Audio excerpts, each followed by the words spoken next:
हाँ जी, प्यारी सत्संगी, जो भी जीव यहाँ पे चल के आए हैं, इस नगर के निवासी हैं, आसपास के गांव से आई हुई साथ संगत है, सबका सत्संग पंडाल में आने का बहुत बहुत स्वागत करते हैं, धन्यवाद करते हैं, जी आए हूं।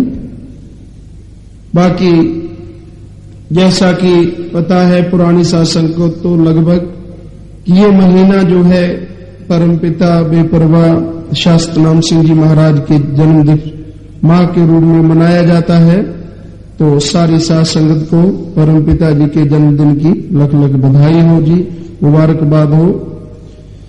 हाँ जी, बाकी आज जो आपकी सेवा में भजन शब्द बोला जाना है, जिसपे सत्संग होना है, वो है सत्संग आना कभी भूल ना जाना, रोके ये मन चाहे रोके जमाना।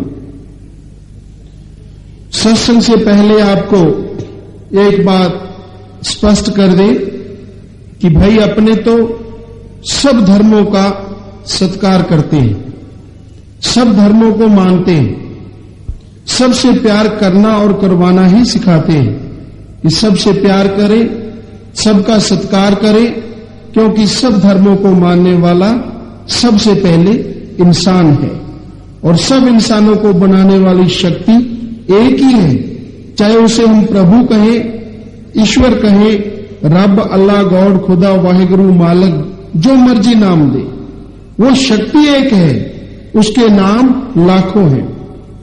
तो आपको पहले ये बता दें कि अपने तो सब धर्मों का सत्कार करते हैं भाई, बाकी फकीर जो भी आता है वो किसी से नफरत नहीं करता, संत जहां भी होते हैं सबकी मांगत खैर, सबसे हमारी दोस्ती नहीं किसी से बैर, कि भाई हमारा किसी से कोई बैर विरोध नहीं है, किसी धर्म से, किसी जात से, लेकिन सत्संग का मतलब है कि आपको सच सुनने के लिए मिले, आपको सच का पता चले कि सच्चाई क्या है।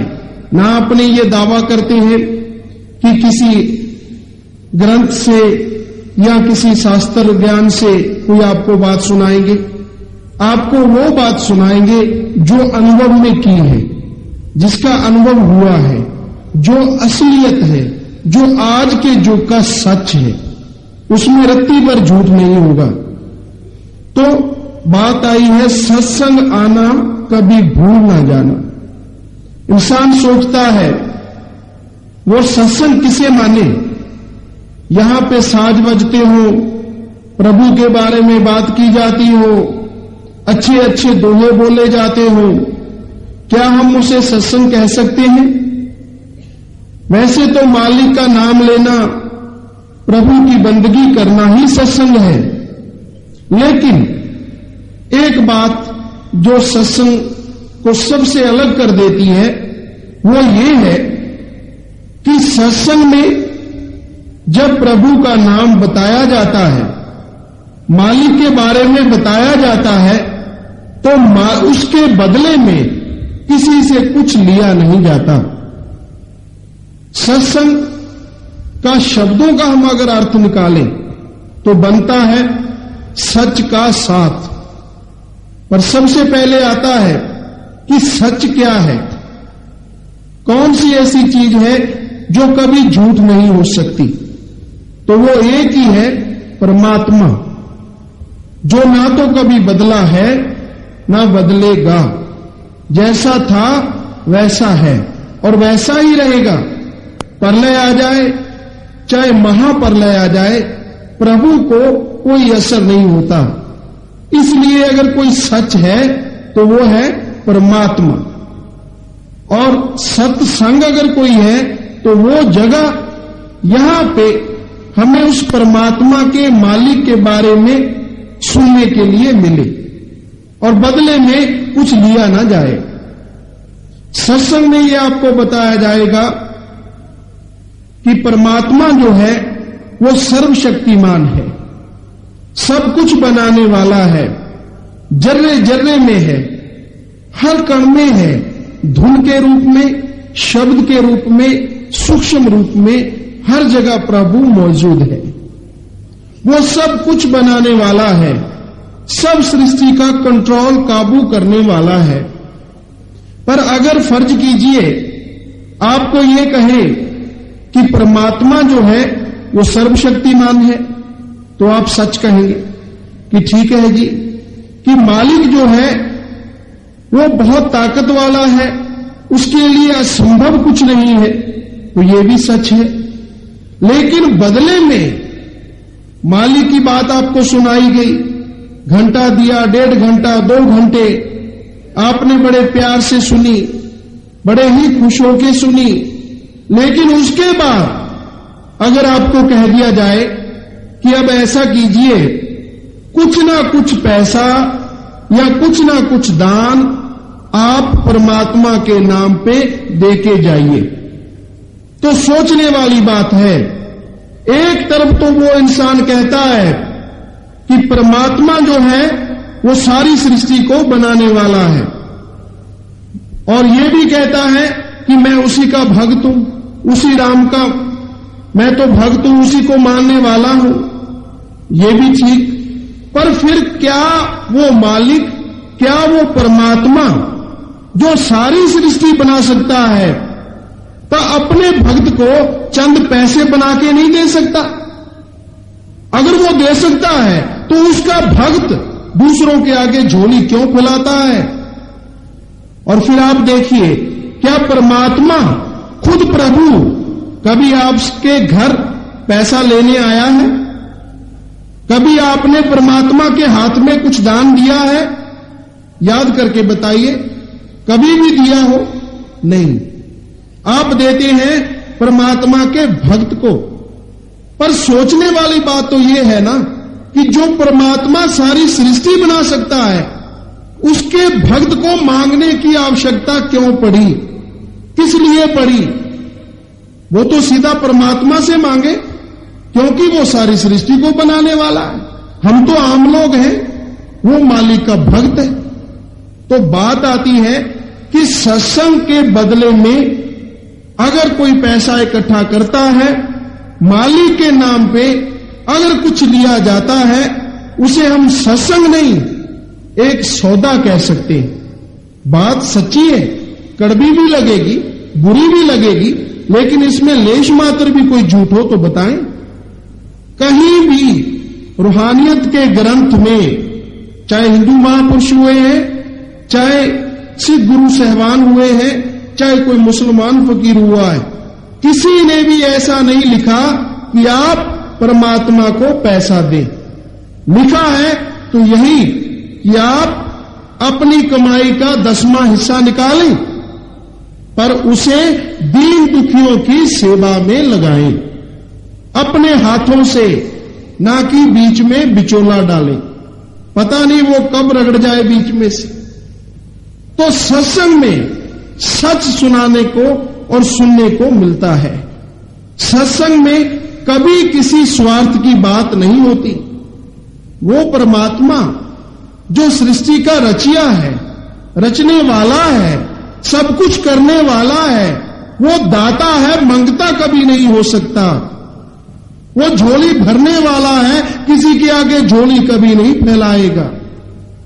मांगता है परमात्मा इंसान से, क्या मांगता है?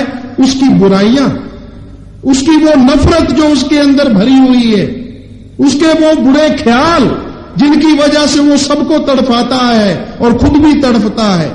परमात्मा वो उससे मांगता है कि भाई इसे तू मुझे दे जा, और बदले में आत्मिक शांति, आत्म बल और ऐसा सुख जिसके सहारे ये यहां जिंदगी गुजारे तो जन्नत स्वर्ग जैसा नजारा इसे यहां पे मिले। परमात्मा देने वाला है, उसका हाथ किसी के आगे फैलता नहीं, आशीर्वाद में उठता ही उठता है, वो देता ही देता है। तो सत्संग उसका सच है, जो मालिक की सच्ची बात है, जहां पे परमात्मा के बारे में और दुनिया में जो सच है मालिक की निगाह में वो बताया जाए, उसे सत्संग कहते हैं। सत्संग आना, कभी भूल ना जाना, इस बारे में बताया है। धन धन सतगुरु तेरा ही आसरा, सत्संग की इतनी महिमा है जिससे भगवान भी मोहित हो जाते हैं। इसलिए जिस तरह हो सके जीव संतों को देखभाल कर उनकी संगत करे, यही उसके छूटने का साधन बन जाता है। यदि जीव को किसी संत की सोहबत नसीब हो जाए और उस पर भरोसा आ जाए तो जिंदगी के आदर्श की प्राप्ति का बीमा हो जाता है। हाँ जी, रोके ये मन चाहे रोके जमाना, कि जब इंसान सत्संग पे मालिक की प्रभु की बात यहां होती है, उस जगह पे इंसान आने लगता है तो किसी ना किसी के ख्याल में मन ये भर देता है कि आज तो तेरा फला काम करने वाला है, आज तू मत जा, सत्संग का क्या है, ये तो रोज ही होती रहती। और मन कहता है ये तो फजूल की बहसबाजी है, ये तो चलती रहती है, एक आया दूसरी सत्संग तैयार, दूसरा गया तीसरी तैयार, तीसरा गया चौथी तैयार। तू अपना काम कर ले, क्या लेना है इन फालतू की बातों से। और फिर जो लोग हैं जो मन के बहकावे में आ जाते हैं, तरह तरह की बात सुनने को मिलती। तू जाएगा तेरा धर्म बिगड़ जाएगा, तू जाएगा तेरी भाषा बदल जाएगी, तेरा पहनावा बदल जाएगा। जबकि सच्ची सत्संग में किसी के धर्म में दखल नहीं दिया जाता। परमात्मा को वही इंसान पा सकता है जो उसकी बंदगी करता है, जो उसका नाम जपता है, जो उसे बुलाता है। परमात्मा ये नहीं देखता कि वो किस धर्म से संबंधित है, परमात्मा ये नहीं देखता कि वो किस जात से ताल्लुक रखता है, संबंध रखता है। वो तो ये देखता है कि उसे सच्चे दिल से कौन बुलाता है। जो भी कोई बुलाता है, किसी धर्म से हो, किसी भाषा से हो, कैसा भी पहनावा पहने हो, प्रभु ने उसको दर्शन अवश्य देने। लेकिन बुलाने का, याद करने का तरीका सही होना चाहिए। कोई ढोंग रच के, कोई पाखंड करके परमात्मा को कभी नहीं पा सकता। कोई पैसे के द्वारा, खाने पीने की चीजों के द्वारा प्रभु के कभी दर्शन नहीं कर सकता।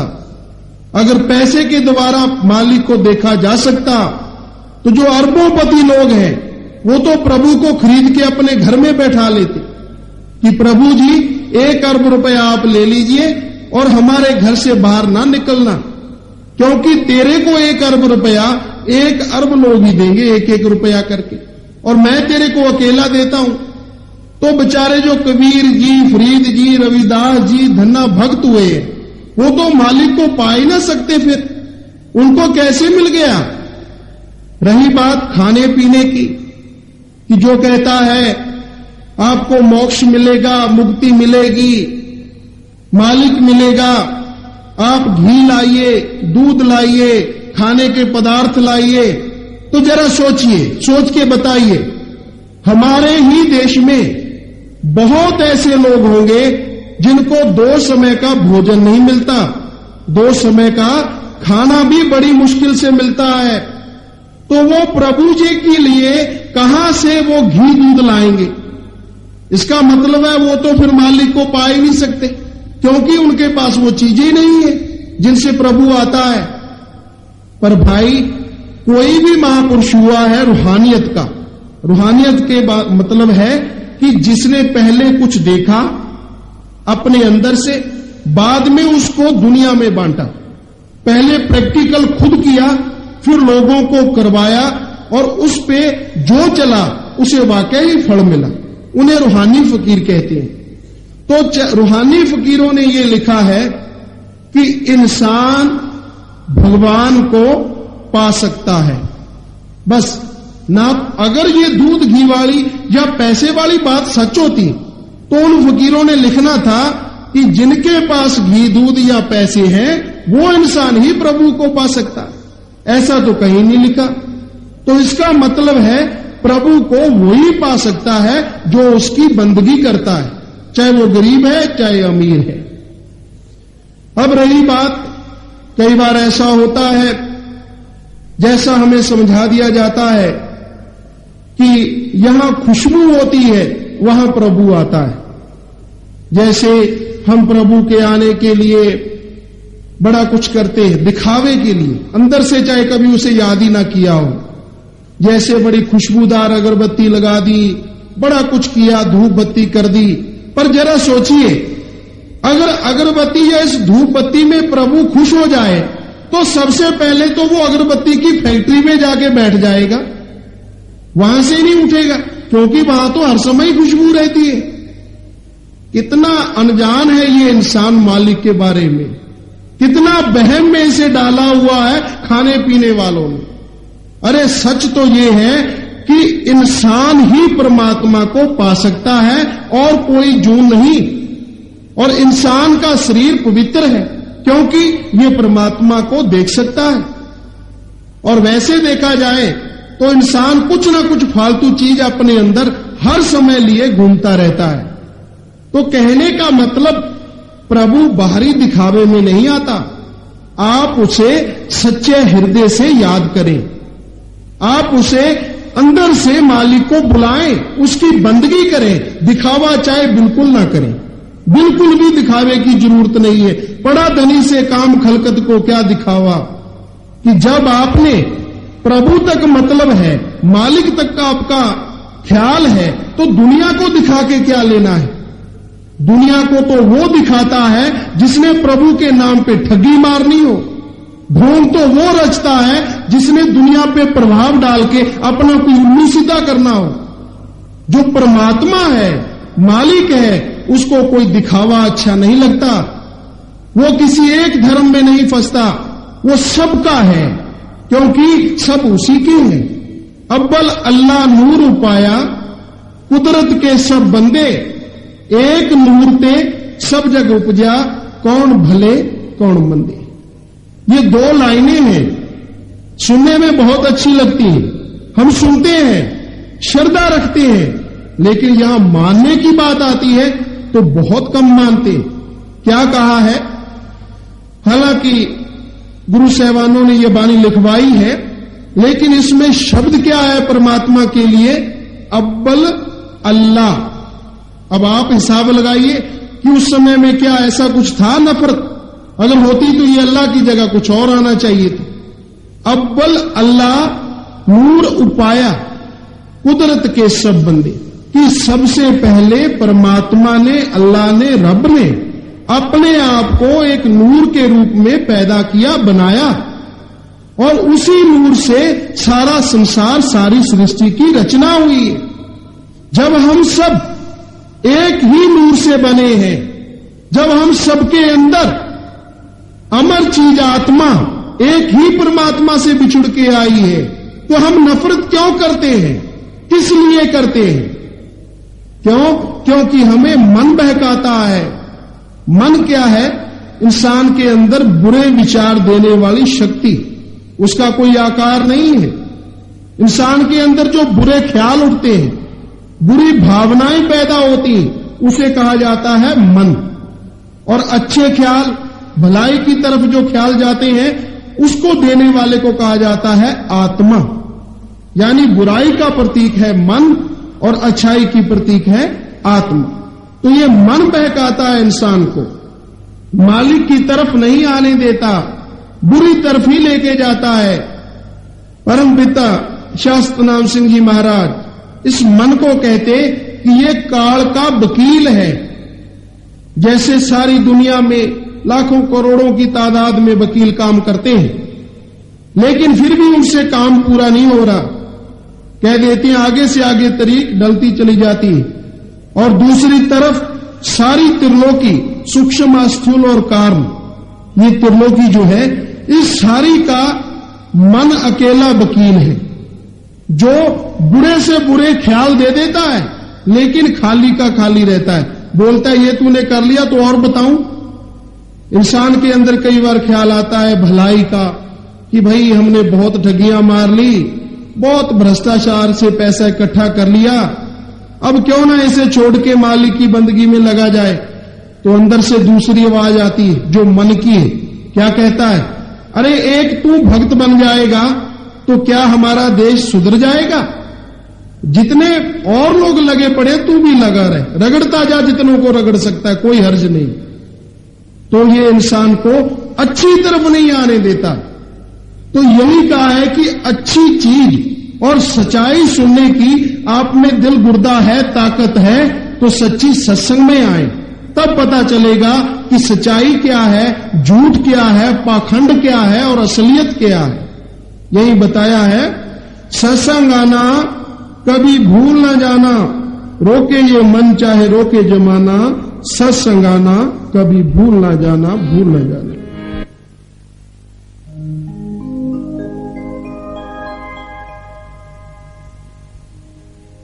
धन धन सतगुरु तेरा ही आसरा।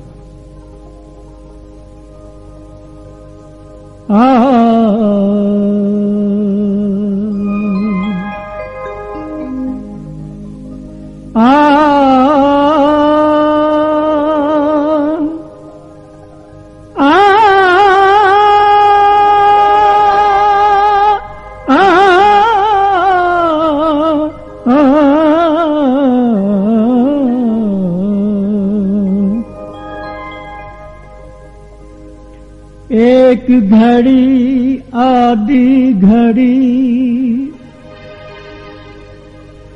एक घड़ी आधी घड़ी, आदि से भी आद,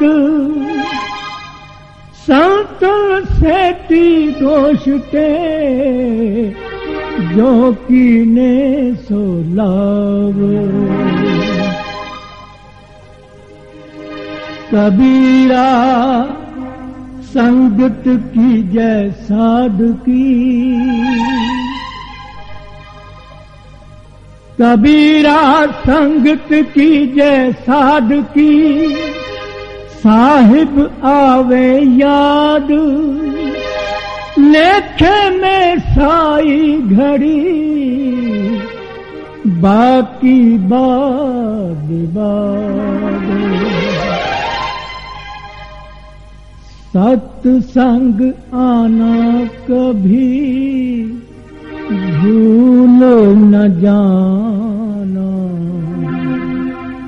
रोके ये मन चाहे रोके जमाना।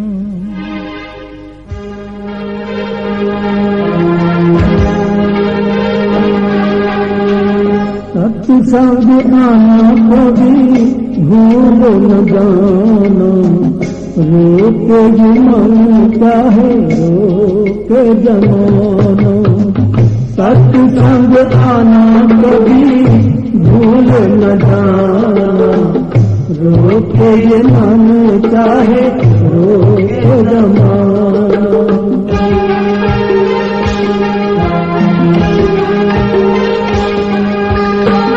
सत्संग आना कभी भूल न जाना, रोके ये मन चाहे रोके जमाना।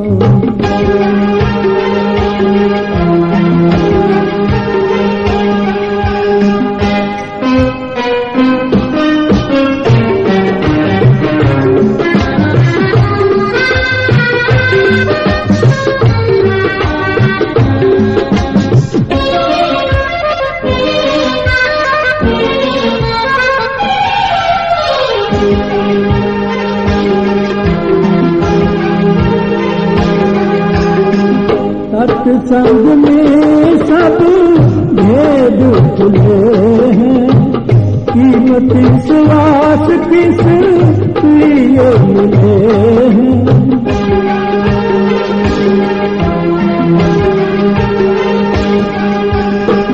सत्संग में सब भेद खुले हैं, कीमती सुवास किस लिए मिले हैं।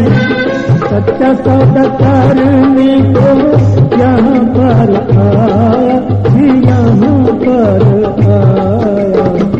कीमती है पूंजी मिली लाभ उठाना।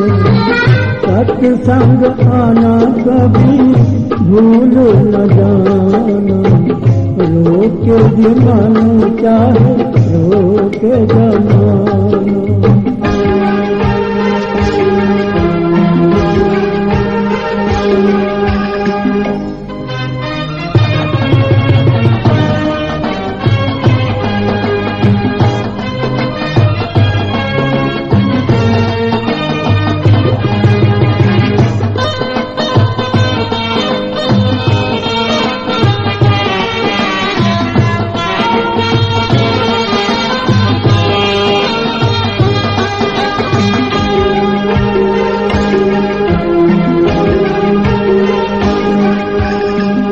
कौन है देश तेरा किस लिए आया, जिस लिए आया वो काम भुलाया।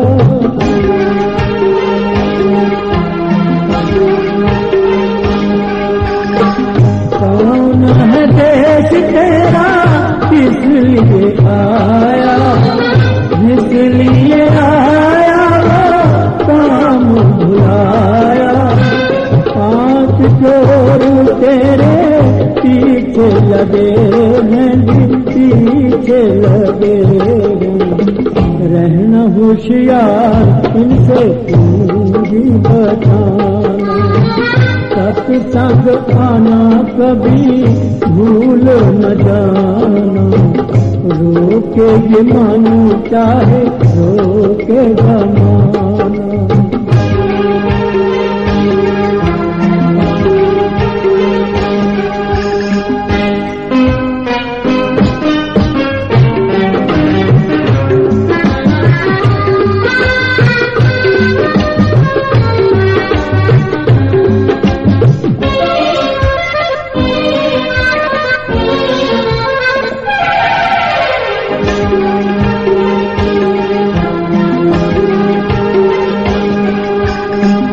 कालन को हथियार बनाए, मन भरमाए और माया भटकाए।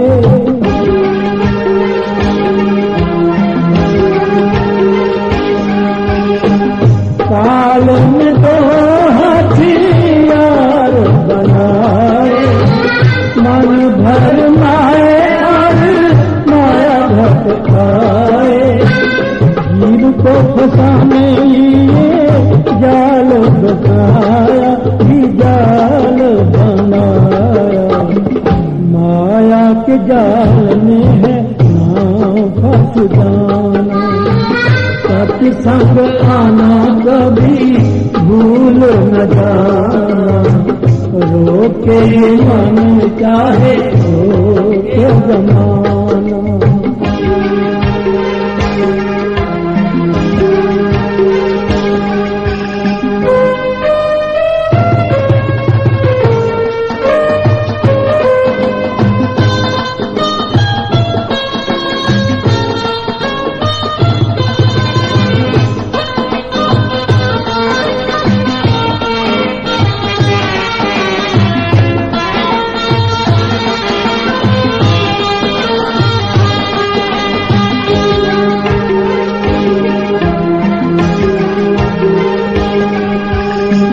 मोहरूप संगल सख्त बनाया, बंध जाए इसने जो छूट न पाया।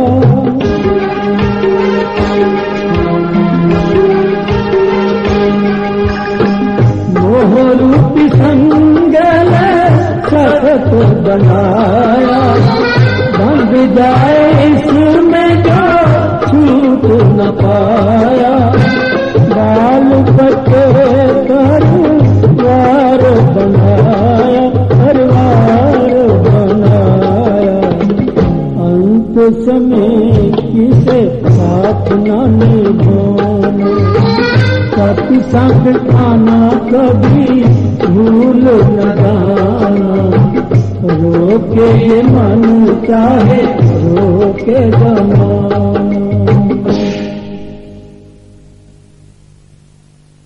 हाँ जी, भजन के शुरू में बताया है सत्संग में सब भेद खुले हैं, कीमती श्वास किस लिए मिले हैं।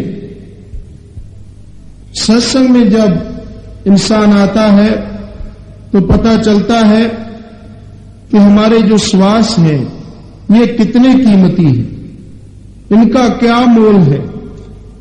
ये किसी भी मोल पे वैसे तो कहीं से भी खरीदे नहीं जा सकते। एक शरीर में से जब आत्मा चली जाए, ये श्वास पूरे हो जाए, तो आपके पास चाहे करोड़ों रुपया है, आप बहुत अकल रखते हैं, होशियार हैं, बहुत पढ़े लिखे हुए हैं, बहुत ऊपर तक आपकी पहुंच है, इन सब का इस्तेमाल भी करें तो भी उस जिस्म में, शरीर में दोबारा जान नहीं डाल सकते। यानी जो श्वास है, जितने प्रभु ने हमें दिए हैं, आत्मा को इस शरीर में रहने के लिए दिए हैं, उससे ना तो ज्यादा हो सकते हैं और ना कम। तिल बदे न राई घटे जो लिखती करता। जो परमात्मा ने, करने वाले ने, प्रभु ने आयु लिख दी है, ना तिल के दाने जितनी ज्यादा हो सकती है और ना राई के दाने जितनी कम हो सकती है। पर फिर भी कई मन के बहकावे में आए हुए लोग आम साधारण जनता को डरा देते हैं। क्या कहते हैं? तू अगर पैसा नहीं देगा, तू अगर मेरा कहना नहीं मानेगा, तो मैं तेरे को शराब देके तेरी सारी पीढ़ियां खत्म कर दूंगा। पहली बात कि जो मालिक का भक्त है सच्चा, अब दूसरे की हम कोई निंदा नहीं करते, लेकिन सच्चाई बताएंगे। जो प्रभु का सच्चा भक्त है, चाहे उसको कोई गालियां ही क्यों ना दे, वो कभी भी किसी का बुरा नहीं करता, वो तो भला ही मांगेगा। दूसरी बात, प्रभु का भक्त, प्रभु ने चाहे उसे अमीर बना दिया, चाहे गरीब बना दिया, चाहे फकीर बना दिया, वो जैसा है, जिस तरह रह रहा है, प्रभु की रजा में राजी रहेगा, लोगों से पैसा इकट्ठा करके नहीं ले जाएगा, ये पक्का है। तो कहने का मतलब कि जो इंसान आके आपको डराता है, मैं आपकी उम्र कम कर दूंगा या बढ़ा दूंगा, तो यह सिर्फ उसकी झूठी बहसबाजी है। अपना पैसा बनाने के लिए वो ये कुछ कह रहा है, क्योंकि जन्म मरण किसी के हाथ में नहीं है। कई बार सुनने में आता है, कई पढ़े लिखे इंसान भी भाई ग्रेजुएट होते हैं, वो भी देखे, अपने खुद देखा कि एक इंसान था, अपने साथ ऐसा पढ़ा लिखा हुआ था काफी, तो उसे नौकरी नहीं मिल रही थी, तो चंडीगढ़ में एक बार चले गए। वहां पे कोई भाई ऐसा बैठ जाता है कपड़ा से लेके और कह देता है कि जिसकी जो इच्छा हो वो पूर्ण कर देगा। आपको पहले ही बताया कि अपने किसी को निंदा नहीं करते, किसी के विरुद्ध नहीं कहते, लेकिन सच जो है वो छोड़ेंगे नहीं भाई, सच तो जरूर बताएंगे, क्योंकि सच ही नहीं बताएंगे तो सत्संग ही क्या हुआ। सत्संग का सारी का मतलब ही सच है। तो उस भाई ने जो अपने साथ था कहने लगा, मैं भी पूछ लूं, मेरी मनोकामना पूरी हो जाए। अपने का तू पूछ ले भाई, अपने क्यों रोकते हैं। वो कहने लगा, जी ऐसा है, मुझे नौकरी चाहिए। तो कहने लगा, कितने रुपए वाली? 2500 वाली, 3 वाली, 4 वाली, 5 वाली? वो कहने लगा, क्यों जी आप ऐसा क्यों पूछ रहे? कहने लगा, क्यों, उनकी अलग अलग फीस है। तो अब 2 वाली कौन लेता है? वो कहने लगा, 4 वाली आने दो जी। कहने लगा, उसके लिए फिर 1000 रुपया देना पड़ेगा।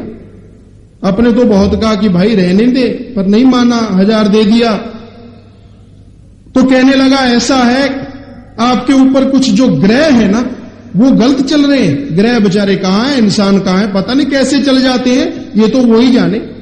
तो कहने लगा, उनका कोई इंतजाम करेंगे, अपने घर बैठ के कोई थोड़ा इधर उधर का करेंगे, आप घर चले जाना, तेरे ग्रह मैं सीधे कर दूंगा, फिक्र नहीं करना, तेरे को नौकरी मिल जाएगी। महीना हुआ, 2 महीने, नौकरी क्यों मिल रही थी? अगर मिल जाती तो वो उसके लिए भगवान बन ही गया था, पर कुदरत ऐसी हुई कि नहीं मिला। अगर इंसान मेहनत नहीं करेगा, हिम्मते मर्दा मदते खुदा, हिम्मत पहले इंसान को करनी पड़ती, फिर ही मालिक मदद करता है। अगर उसके ऊपर छोड़ के आंखें मूंद के ही बैठ जाए तो कुछ नहीं मिलता। तो 2 महीने उसे कुछ नहीं मिला। वो कहने लगा, जाऊंगा मैं। फिर उसके पास चला गया कि तू तो कहता था कि तेरे को नौकरी मिलेगी, मेरे तो अगले वाले भी गए पैसे। तो वो कहता है नहीं, मैं क्या बताऊं, हादसा देखा, इधर उधर आंखें सी ऊपर की तरफ हिलाई, अपने दूर खड़ गए, भाई तू अपना काम करवा ले, अपने तो दूर खड़े हैं।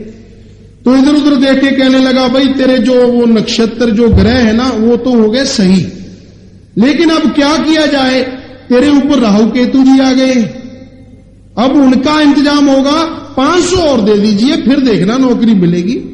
उसने 500 और दे दिए, 2 महीने फिर चले गए, फिर नई नौकरी मिली। वो कहने लगा जी अब कभी चंडीगढ़ गए तो करें बात उससे। अपने कहा अब कोई शनि आ जाएगा, इतनी देर तो 2-3 ग्रह आए, फिर राहु आया, अब तू जाएगा, वो कहेगा शनि आ गया है, 500 और एंट लेगा, क्या फायदा है ऐसा करने से। तो हमारा कहने का मतलब ये नहीं कि आप उन्हें ना दें, वो तो आपकी मर्जी है, आपका पैसा जितना मर्जी दो, लेकिन सच्चाई क्या है, सच क्या है? सच ये है कि इंसान को मालिक ने करने कराने की अपने कर्म शक्ति दी, दिमाग दिया है, ये अपनी इच्छा अनुसार दुनिया के काम धंधे में मालिक की रहमत से सफलता या असफल हो सकता है। ये कोशिश करे, हिम्मत करे और मेहनत करे, तो ऐसा काम नहीं कि जो दुनिया का ना हो पाए। हाँ, मालिक की बंदगी करे, उसमें भी हिम्मत करे, तो ये परमात्मा को भी अंदर से देख सकता है। परमात्मा को अगर हाथ पे दिखाने की बात कही जाए, परमात्मा को उस लाइट को जो मालिक से आ रही है आंख दबा के दिखाया जाए, तो ये सब ढोंग है। उसे पाने के लिए आपको मेहनत खुद करनी पड़ेगी, थोड़ा समय देना पड़ेगा, वो भी घर से बाहर रह के नहीं, जंगलों में जाके नहीं, अपने घर में रहते हुए, काम धंधा करते हुए, जो पहनावा पहना है पहनते हुए।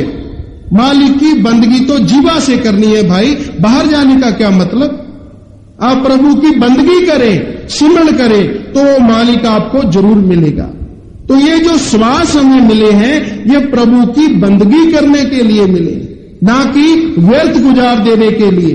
इसके बारे में बताया है, सत्संग करने से इंसान का नया जन्म होता है, हैवानी जिंदगी का खात्मा हो जाता है और मालिक से अपना रूहानी रिश्ता लगने लगता है।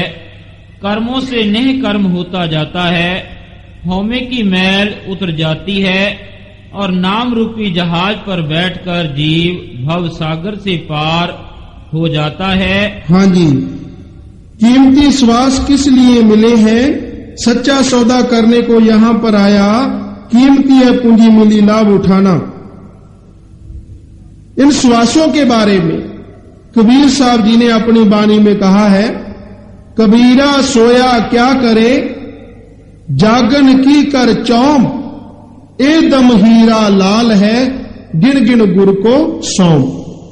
कबीर साहब जी कह रहे कि हे भाई, तू विषय विकारों में, काल के इन धंधों में फंसा हुआ क्या कर रहा है?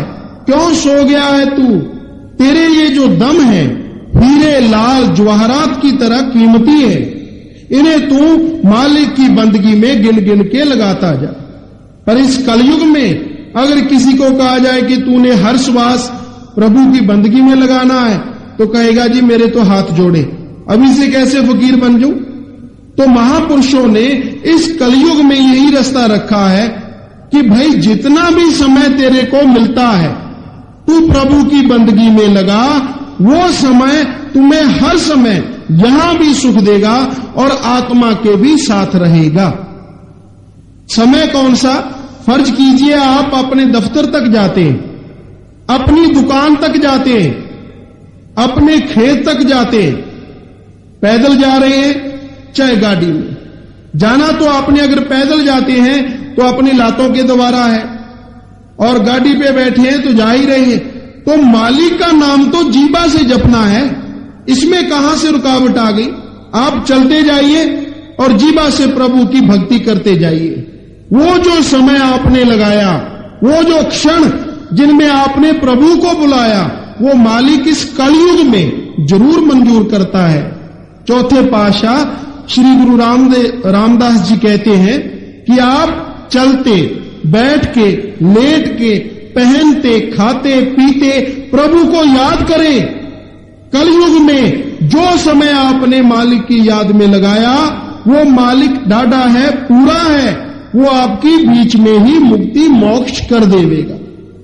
इससे आसान तरीका और कोई हो ही नहीं सकता। लेकिन यहां पे ऐसा सच या सच्चाई का वर्णन किया जाता है तो इंसान सोचता है यहां तो कुछ लिया नहीं जाता, प्रभु तो मिलेगा नहीं, क्योंकि इसके अंदर भावना है कि जो जितना ज्यादा लेता है वो उतना ही ज्यादा स्टैंडर्ड का भक्त है, जबकि है सारा कुछ उल्टा। बेपरवाह परम पिताजी ने अपने एक शब्द में कहा है, कोई छोटा रब कोई बड़ा रब, मैं केड़ा केड़ा रब पूजा। कि भाई इस कलयुग में कोई तो 5 वाला है, कोई 10 वाला, कोई 100 वाला, और उससे जो बड़ा हाई स्टैंडर्ड का है वो 1000, फिर उसका हाथ ऊपर की तरफ है, कहता जितने मर्जी डाल भली करेगा राम।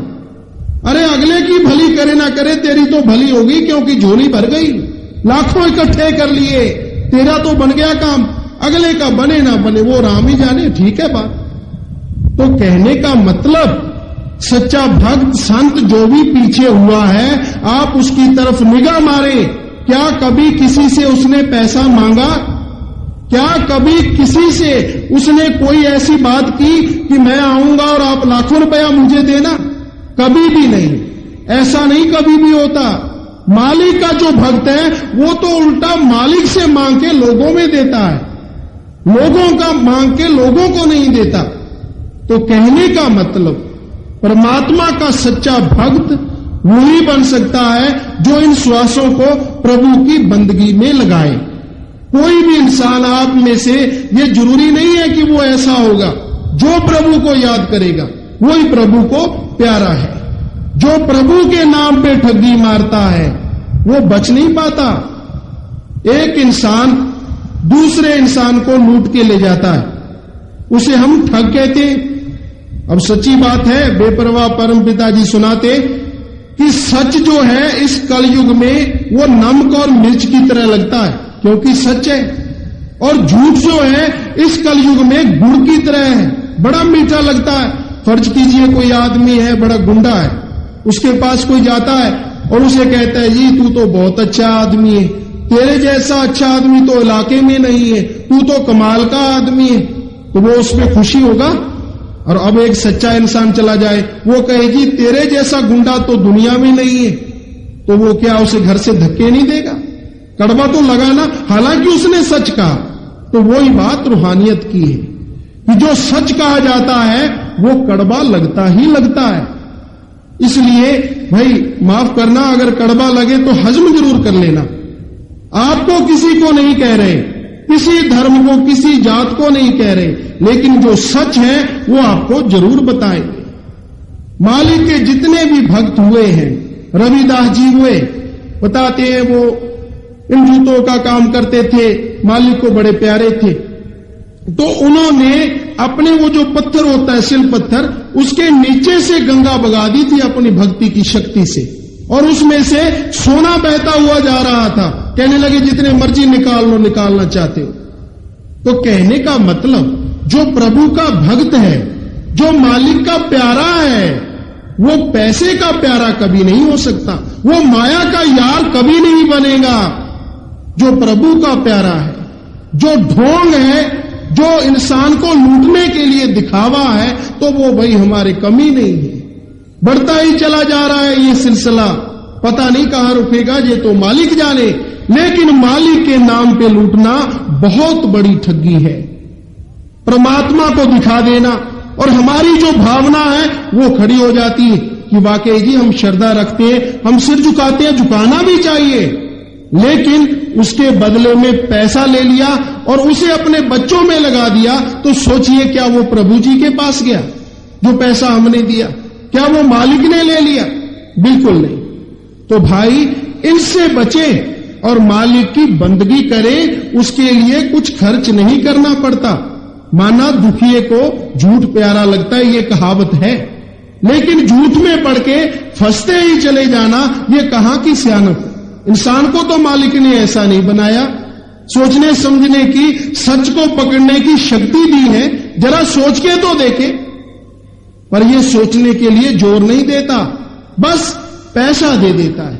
कभी घाटा पड़ता है, आपने देखा होगा बहुत बार कि जब किसी को घाटा पड़ना लगता है, अगर वो श्रद्धावान है तो वो प्रभु को कहता है, हे प्रभु जी, मैंने 2 लाख लगाए हैं, ये डूबते जा रहे हैं, तुम कृपा करियो, मैं तेरे को 101 रुपए का प्रसाद खिलाऊंगा, तू मुझे 2 के बदले में 4 लाख दे देना। है ना अजीब बात, प्रभु से तो 4 लाख मांग रहा है 2 के बदले में, और उसे कहता है तुझे मैं 101 का प्रसाद खिलाऊंगा। सोचने वाली बात है, जो प्रभु तेरे को 2 लाख दे सकता है, क्या अपने लिए वो 125 का प्रसाद नहीं खरीद सकता?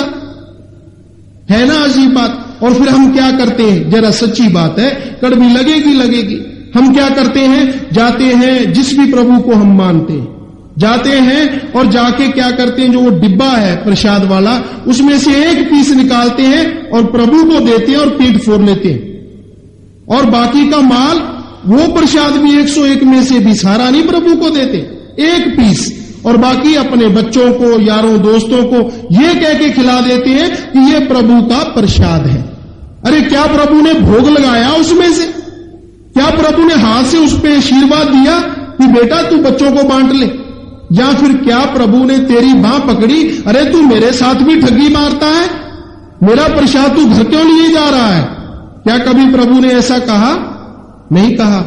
क्यों? क्योंकि प्रभु देखता है ये तो खुद ही फुद्दू बन रहा है, इंसान खुद रिश्वतखोर बन रहा है, देख रहे हैं भ्रष्टाचार फैल रहा है, और ये प्रभु को भी रिश्वतखोर समझता है कि उसे तो 1 रुपया दो और लाखों का काम वो निकाल देगा। प्रभु तो बेचारा भोला ही बना रखा है, सारा दिन बुरे काम करो, सुबह नहा के प्रभु के आगे नाक रगड़ी और 1 रुपया या 10 रुपए दिए, प्रभु जी पाप माफ कर देना, और ये नहीं कहता आगे के लिए मुझे समत देना, सद्बुद्धि देना, ताकि मैं और बुरे काम ना करूं। क्यों नहीं कहता? क्योंकि कल को भी सवेरा आएगा, कल को भी जेब में नोट होगा और प्रभु भी वही होगा, 1 नोट और दे देंगे। यही सोचता है कि बुराइयां करता जा और प्रभु को रिश्वत देता जा, सब माफ कर देगा। तू जैसा करेगा उससे बच नहीं पाएगा, जो बीतेगा वो काटेगा जरूर, ये तेरा मन तुझे बहका रहा है। अगर सच्चा पश्चाताप करना चाहता है, अगर गुनाहों से तौबा करना चाहता है, तो वो परमात्मा तेरे अंदर बैठा है, उसकी बंदगी कर, उसे याद कर और अरदास कर कि हे प्रभु मैं गुनाहगार हूं, पर तू क्षमा करने वाला है, दया का समुंदर कहलाता है। हे प्रभु तू अपनी ताकत से मुझे माफ कर सकता है, मेरे में ऐसा कोई गुण नहीं। और साथ में बंदगी कर, लोगों को दिखावा मत कर, मत किसी पे प्रभाव डाल कि तू खुदा का बंदा है, मालिक का बंदा है। ऐसा करेगा तो तू फिर वही ढोंग के रूप में माना जाएगा। तो यही कहा है कि भाई करना है तो सच का सौदा कर, यानी परमात्मा की बंदगी कर, और चीजों में श्वास जो गुजारता है वो तेरे साथ जाने वाली नहीं है। अब निगाह मारे, इंसान कहता है परमात्मा का नाम जो है फजूल की बात है, फजूल की बहसबाजी। पर इससे पूछा जाए जो तू कर रहा है वो क्या है? तू धन कमाता है, गाड़ियां बनाता है, इज्जत शोहरत है, कोठियां, महल, पैसा, बैंक बैलेंस बढ़ाता चला जाता है। पर सोच के बता, जब तू इस दुनिया से जाने लगेगा, क्या कोठी का कोई हिस्सा अपने साथ उड़ा के ले जाएगा? क्या कोई तेरा वो बैंक बैलेंस आगे तुझे मौत के मुंह से बचा पाएगा? क्या चंद रुपए तू साथ ले जा सकेगा? क्या तेरे परिवार में से कोई तेरा एक बेटा तेरे साथ जाएगा? अगर नहीं जाएगा तो इसके अलावा तूने जिंदगी में और किया क्या है जिसे तू अपना कहता है? यही कुछ तो बनाया है।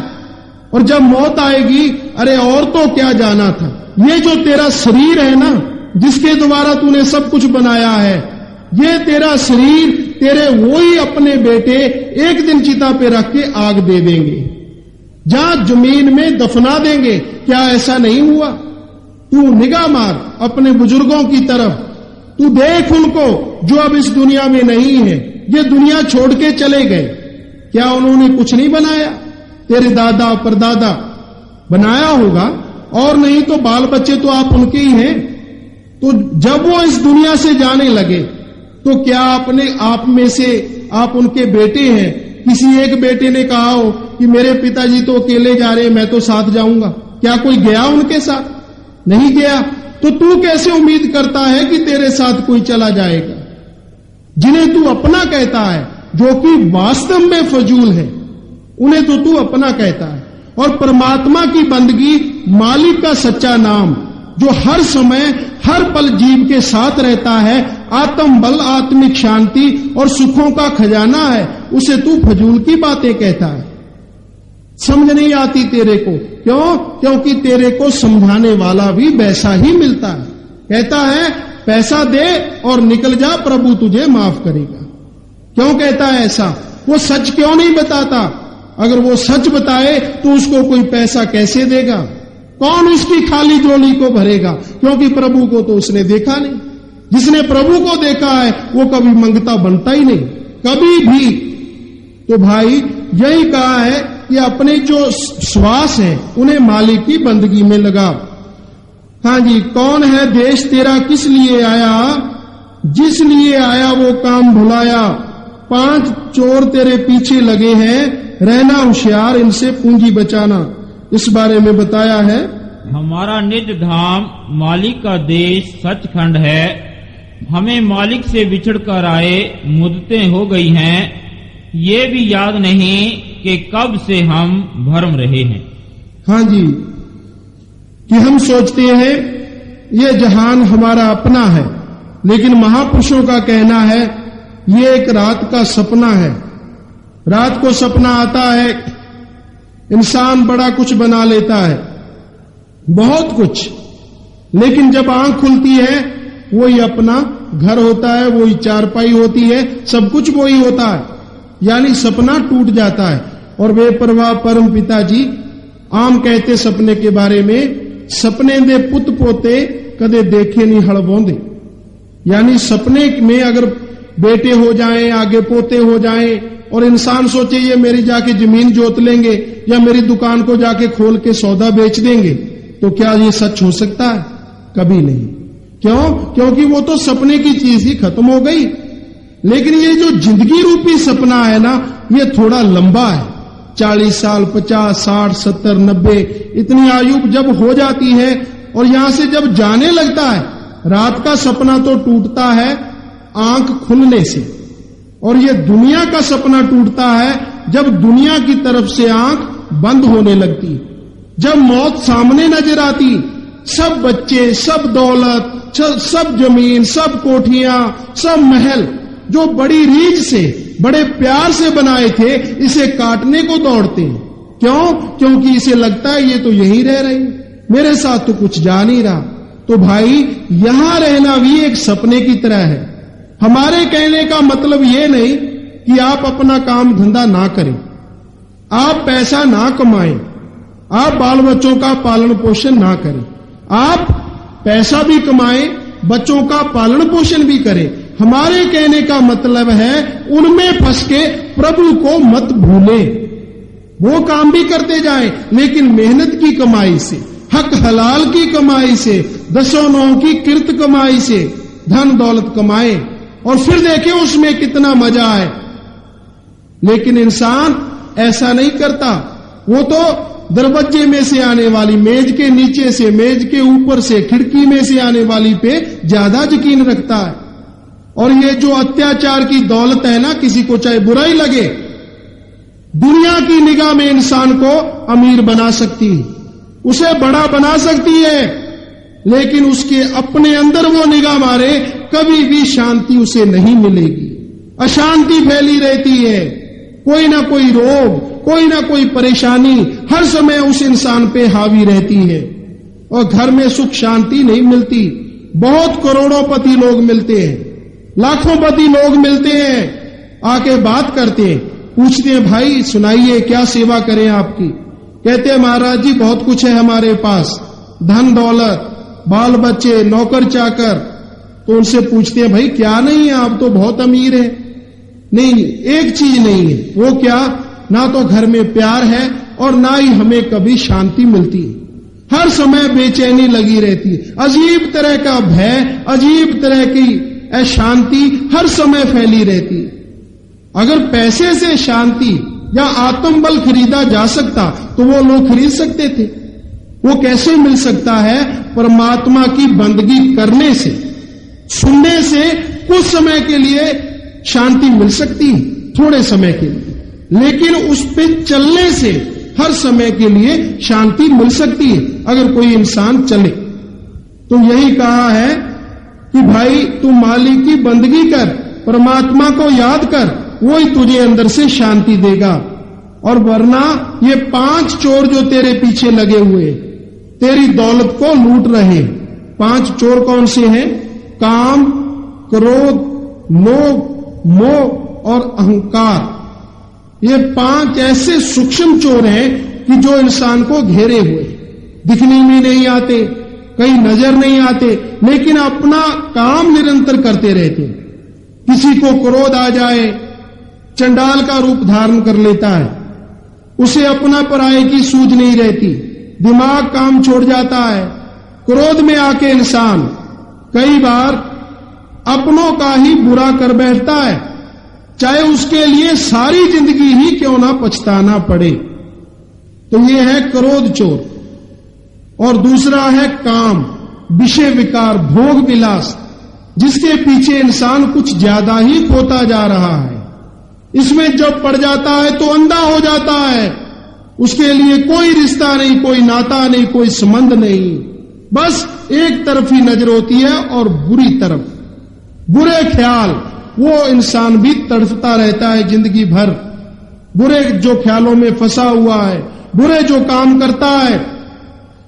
एक जगह पे गुरु साहबानों ने ऐसा लिखा है कि ऐसा कलयुग आएगा, और वो आता जा रहा है, कि जब कोई रिश्ता, कोई नाता नहीं होगा, तब संबंध होगा तो सिर्फ स्त्री और पुरुष का। और वाकई ये सच होता जा रहा है। आप देखें अखबारों में और सुनने में आता है कि ऐसी ऐसी खबरें जिनको सुन के इंसान शर्म से पानी पानी हो जाता है, आम हो चली है। क्यों? क्योंकि भयानक कलयुग का समय आता जा रहा है, और भयानक कलयुग में इंसान प्रभु से दूर ब दूर होता जाता है। और उस समय काल के लोग मालिक के नाम पे, प्रभु के नाम पे दुनिया को लूटते हुए नजर आएंगे, जो कि साफ आ रहे हैं, साफ नजर आते हैं, मालिक के नाम पे दुनिया को लूटते हुए। तो वो समय, वो अवसर आता जा रहा है। इंसान सर्कस में जाए, सिनेमे में जाए, मेले में जाए, पार्टी क्लब मुजहरे पे जाए, वहां 4 घंटे भी लग जाए तो भी कहता है कोई हर्ज नहीं, क्योंकि पैसा दिया है। और सत्संग में घंटा 1.5 घंटा आ जाए, कभी इधर होता है कभी उधर, मन कहता है चल, समय तो बहुत हो गया है, घड़ी की तरफ देखता है कि 12 बजे शुरू हुआ है, अभी 1:30 बजे, 1.5 घंटा ही हुआ है, कहीं घड़ी तो नहीं खड़ गई, उसे हिला जुला के देखता है। क्यों? क्योंकि अच्छी बातें थोड़ी कड़वी होती हैं और मन को चोट पहुंचाती हैं, उसके अहंकार को तोड़ती हैं, और जब अहंकार टूटता है दर्द तो होता ही होता है।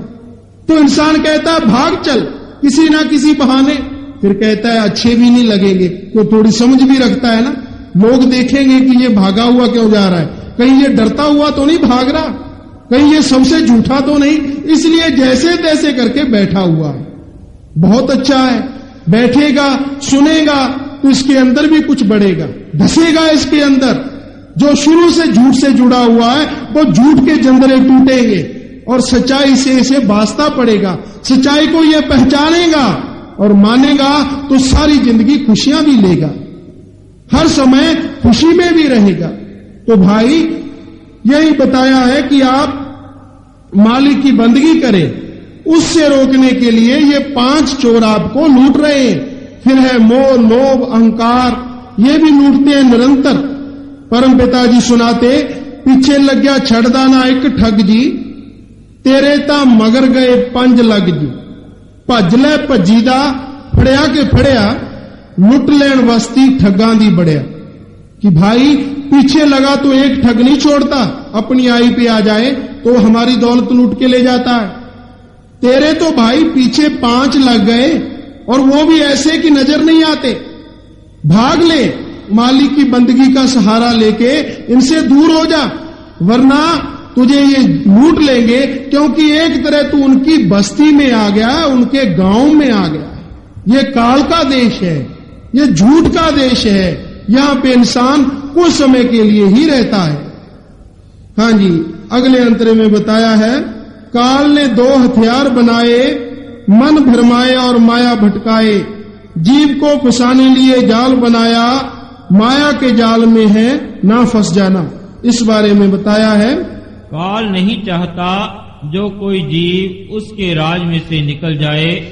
क्यों? जो सृष्टि की रौनक जीवों के साथ ही है, इस कारण वो मन और माया द्वारा जीवों को अनेक प्रकार भरमाता और भटकाता रहता है।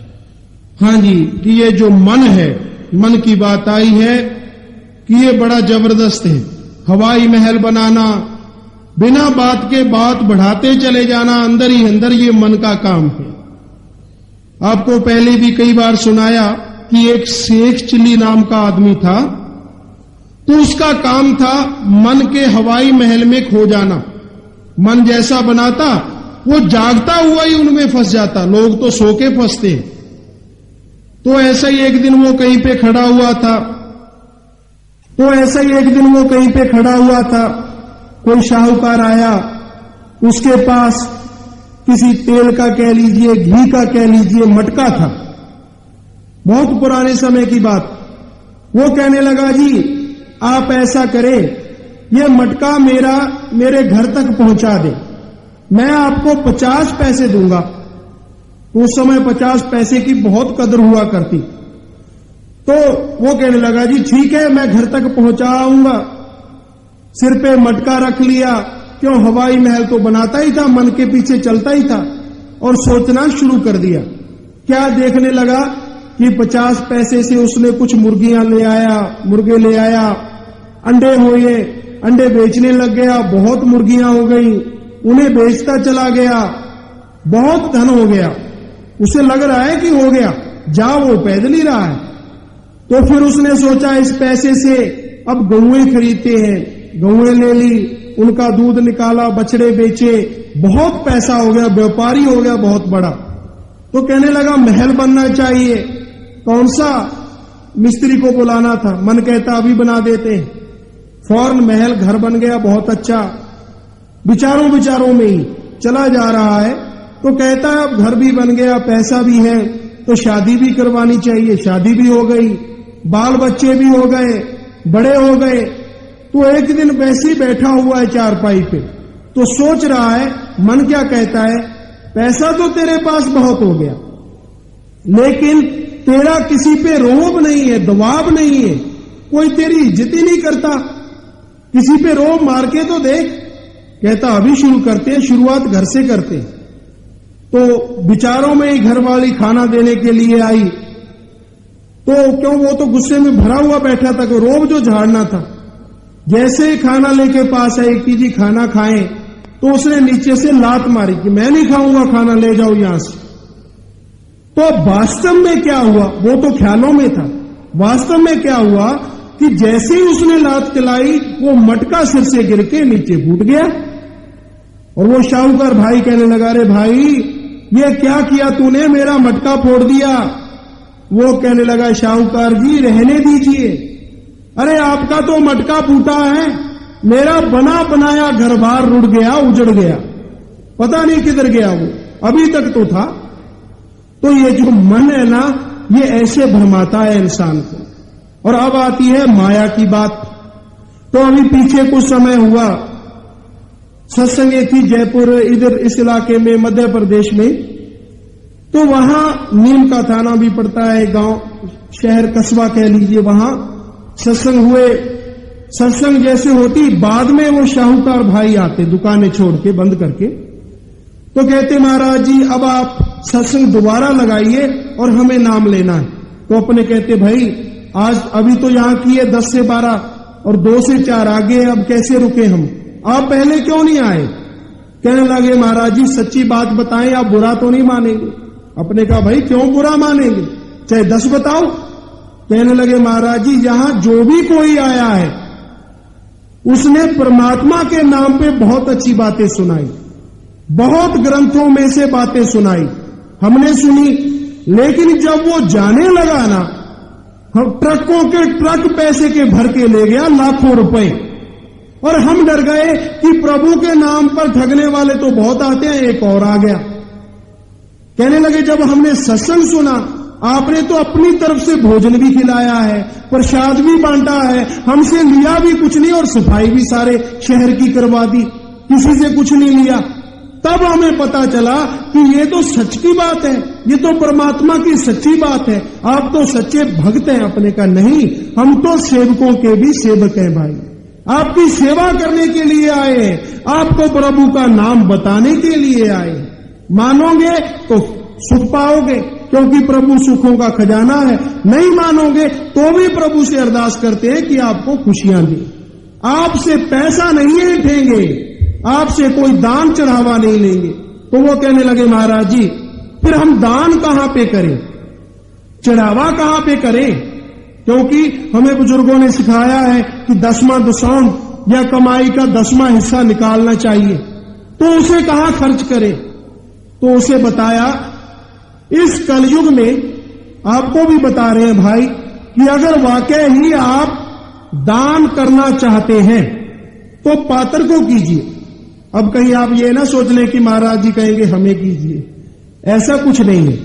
पातर से मतलब कि आप निगाह मारे अपने इर्द गिर्द, यहां आप रहते हैं, कोई ऐसा इंसान जो बीमारी से बुरी तरह से तड़फ रहा हो, जिसे कोई बीमारी हो, पैसा पास में ना हो, इलाज ना करवा पाए, तो आप जाइए उसके पास और जो 10वां दशौंध 10वां हिस्सा दान करने वाला वो पैसा पड़ा है, उसे जाके उसकी बीमारी के इलाज में लगाइए, वो ठीक हो जाएगा। वो जो पैसा लगा वो आपका सच्चा दान है, और उसके बदले में आपको फल ना मिले तो हम लिख के दे सकते हैं, यहां मर्जी लिखवा सकते हैं।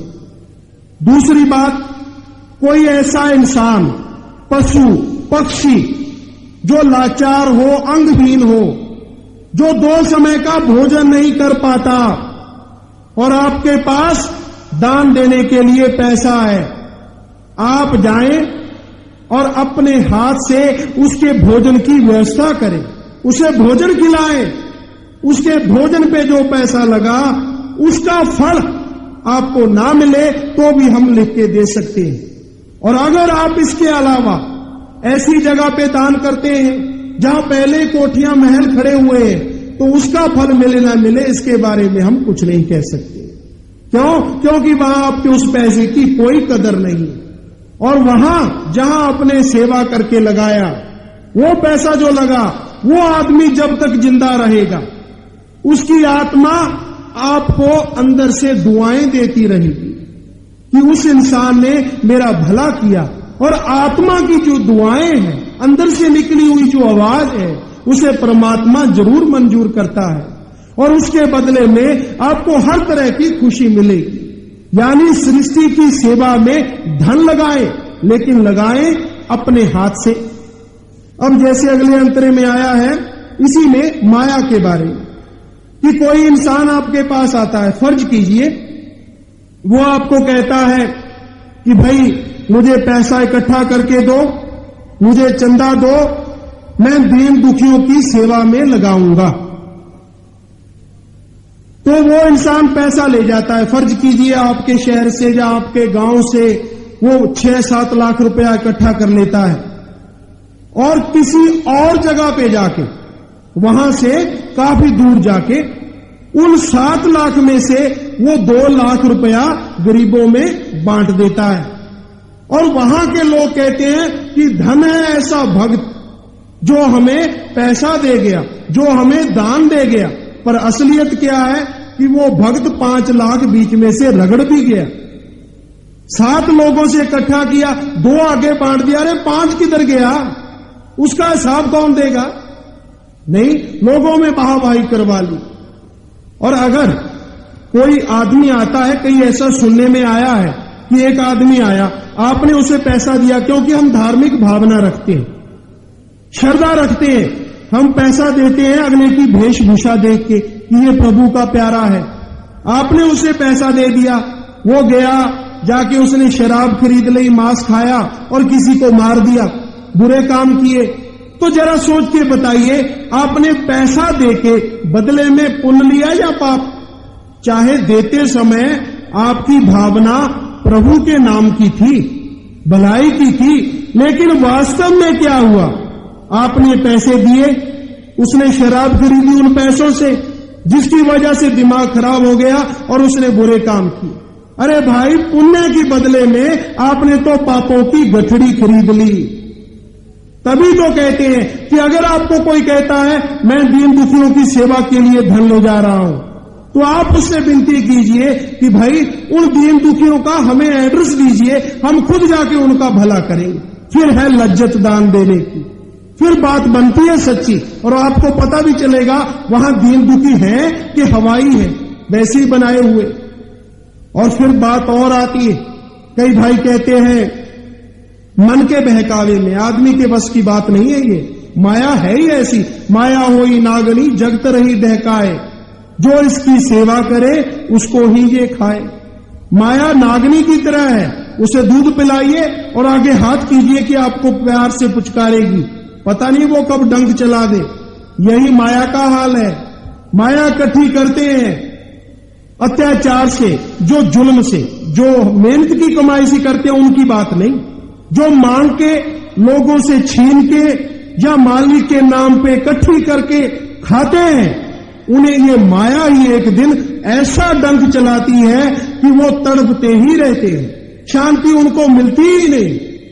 तो भाई, ये जो माया है, ये जो दौलत है, अगर कोई लेने आता है और ये कहता है कि मैं तो प्रभु का नुमाइंदा हूं, बिचौलिया हूं, मैं आपका पैसा ईमानदारी से प्रभु तक पहुंचा दूंगा, और कई लोग उन बातों में आ जाते हैं, पैसा लुटा देते हैं, कहते हैं 10,000 क्या लाख लगा दो, बड़ी मुश्किल से तो प्रभु लेने आया है। पर जरा सोच के बताइए, आपको बदले में जो कागज मिलता है, रसीद मिलती है, तो क्या आपने कभी उस पे परमात्मा के हस्ताक्षर हुए देखे हैं? कहीं पे सिग्नेचर प्रभु ने किए हो, गॉड ने? अगर नहीं किए तो आपने कैसे मान लिया कि वो पैसा प्रभु के पास गया? चलो, अगर कोई कहता है कि मैं प्रभु तक पैसा पहुंचाऊंगा और वो आपसे 100 मांगता है, तो उसे कहिए हम आपको 10,000 देंगे, आपको 10,000 देंगे। भाई, तू तो रोज प्रभु के पास जाता है, ऐसा कर 100 के बदले में 10,000 तुझे देते हैं, तू हमें भी अपने साथ ले जा, हमें भी प्रभु से एक बार मिला दे, सारा घर बार ले लेना। तो वो कहेगा तू तो अज्ञान है, तू तो मूर्ख है, तू तो बिल्कुल किसी काम का नहीं। क्यों?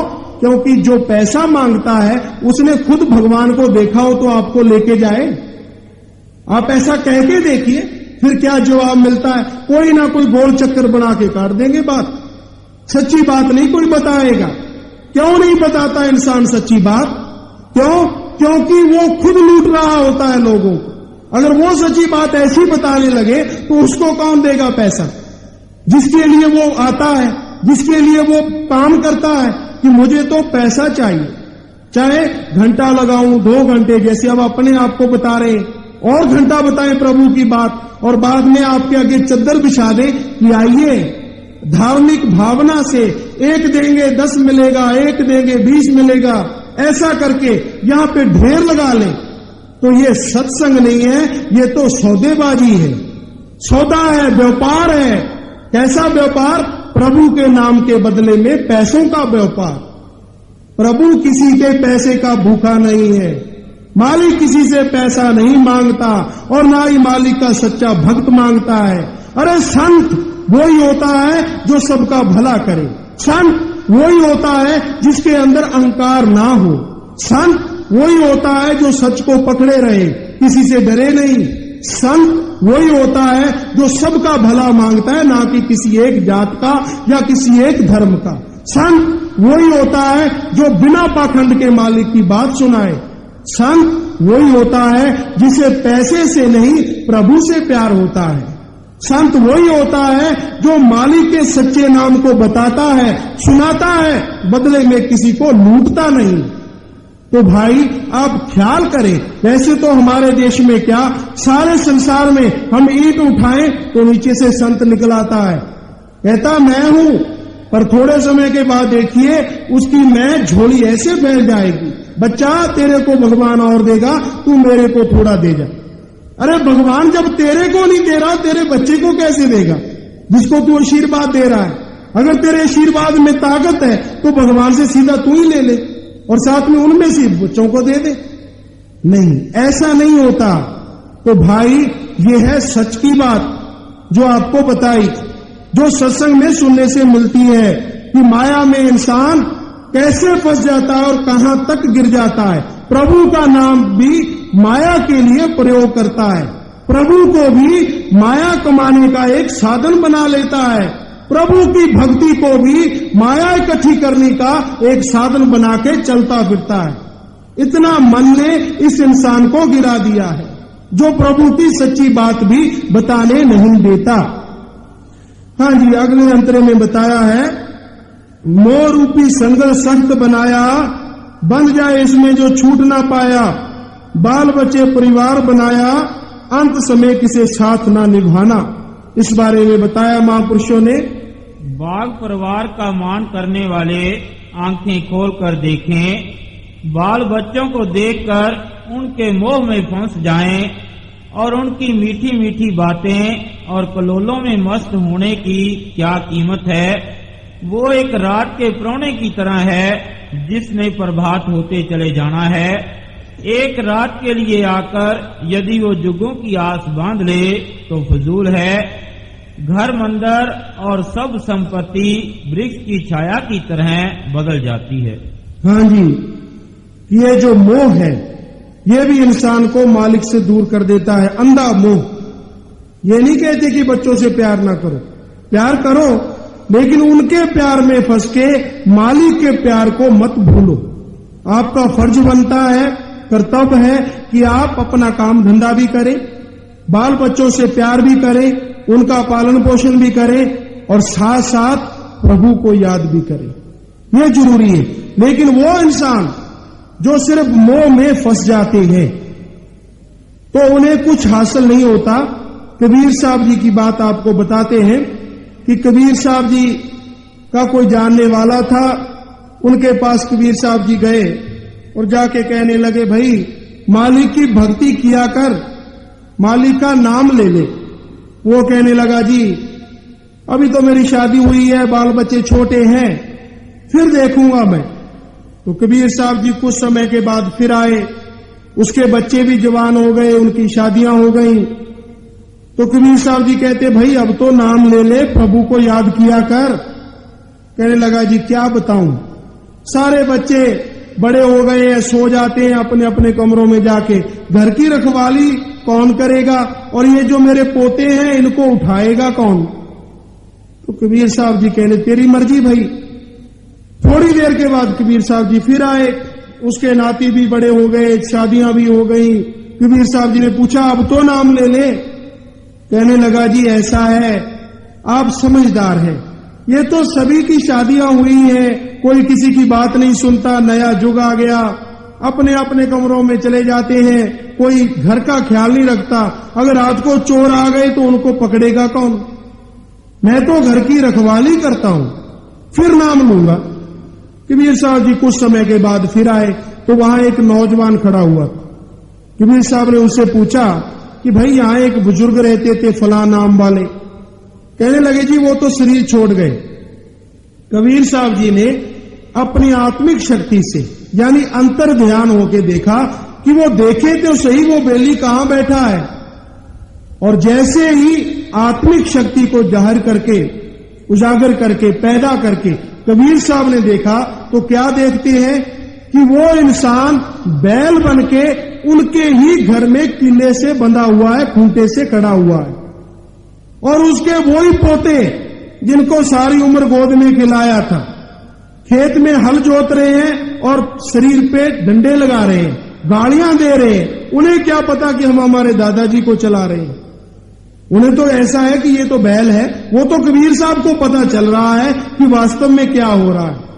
वो नहीं उठता तो एक आर होती है, लोहे का ऐसे कंडा सा बना होता है, कई लोग रखते हैं उसे।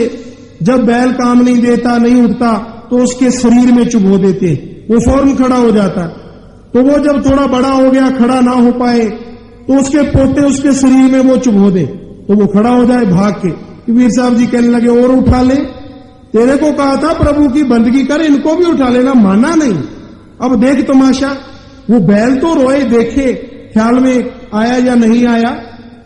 तो कुछ समय हुआ, वो बुजुर्ग हो गया बैल। तो घर वालों ने ये कह के कि ये तो बेकार हो गया है, घर से निकाल के कोल्लू वाले को दे दिया।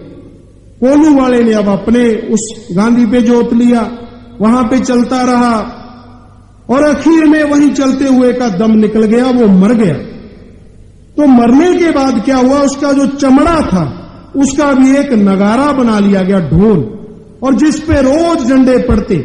तो कबीर साहब ने कहा कि प्रभु को याद नहीं किया, सारी उम्र बाल बच्चों में लगा रहा, सारी उम्र काम धंधे में लगा रहा, और मोह में फंस के, मोह की वजह से उनसे ही बैल बन के डंडे खाए। फिर भी तेरी कसर अभी बाकी थी, तेरी चमड़ी का जो ढोल बना उस पे भी रोज डंडे पड़ते हैं, रोज डंका पड़ता है।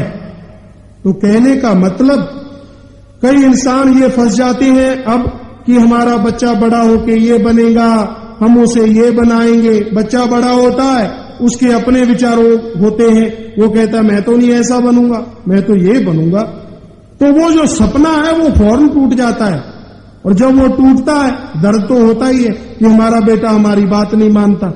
पर वो बुजुर्ग जो समझदार हो, बाहर वाला कहता है तेरा बेटा बात नहीं मानता, कहता नहीं मेरा अपना ही खून है, कोई बात नहीं, फिर मान लेगा।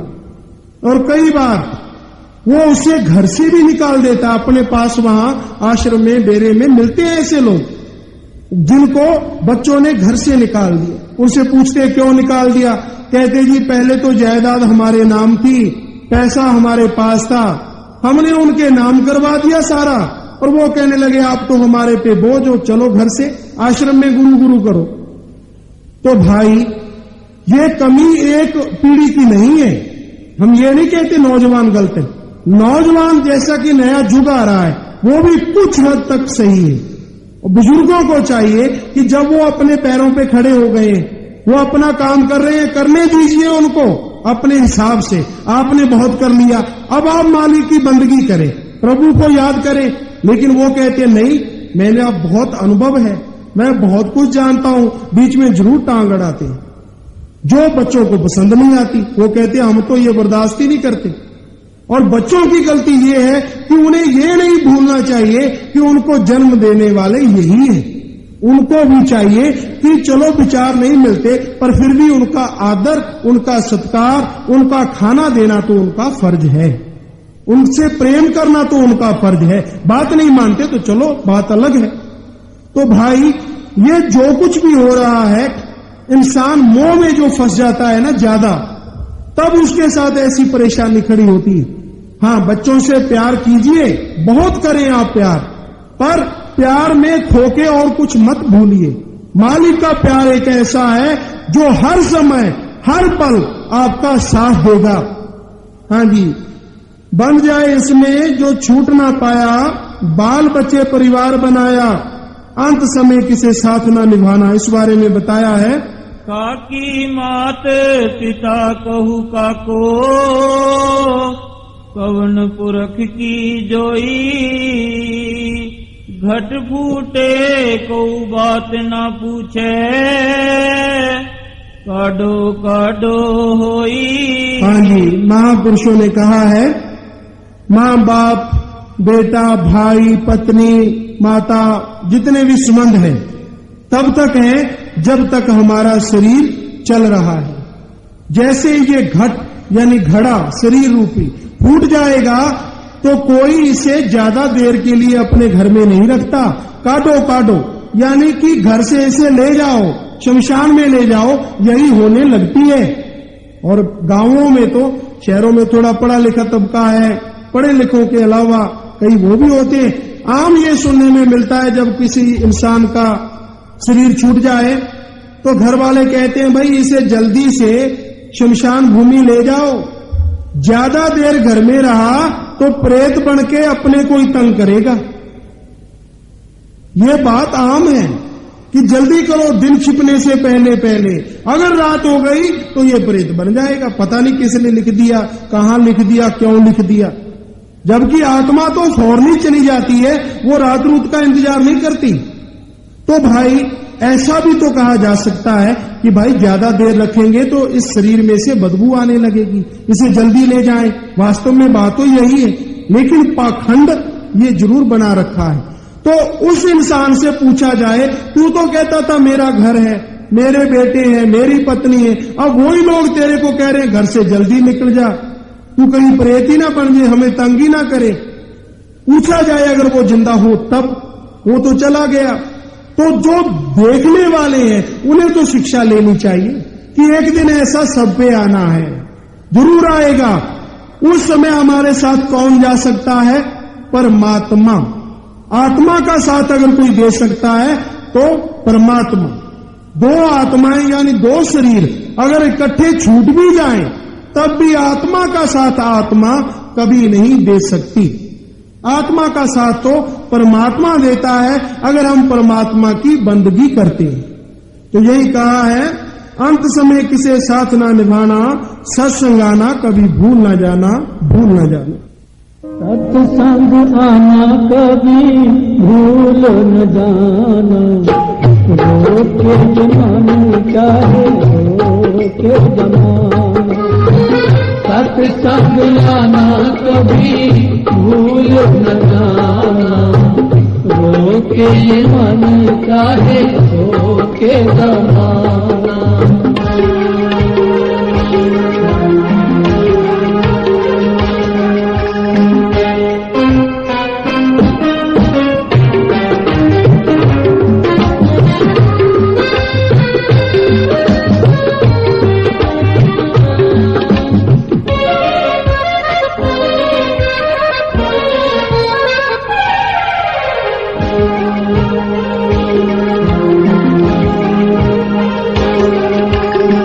सत्संग से सब रोके भाई, रिश्तेदार पड़ोसी भाई।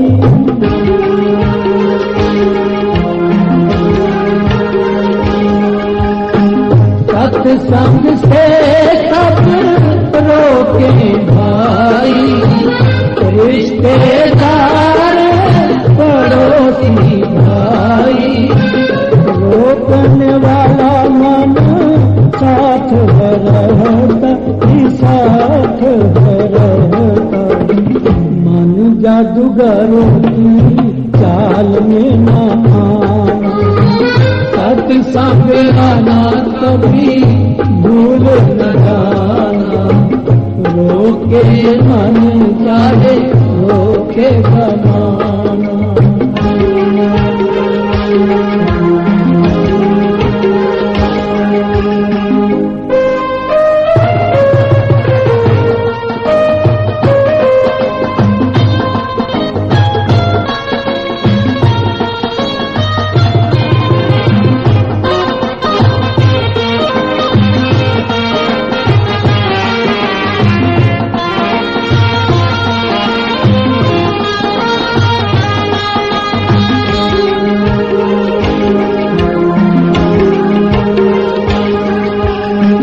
सत्संग उत्तम तीर्थ भाई, जन्म जन्म की मैल भूल जाई।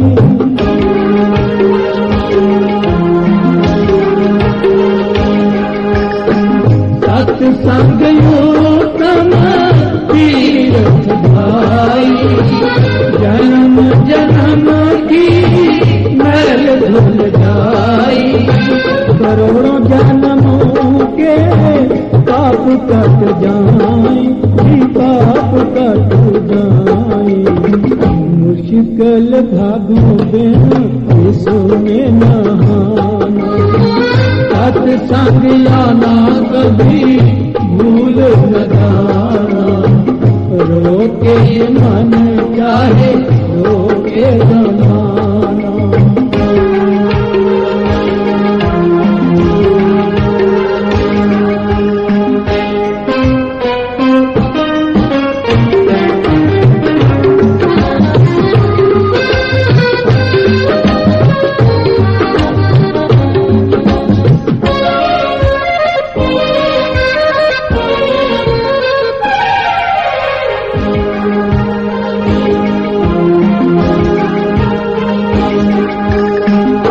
आत्मा की काम आए धड़ी सत्संग है, सत्संग जाने से चढ़े नाम रंग है।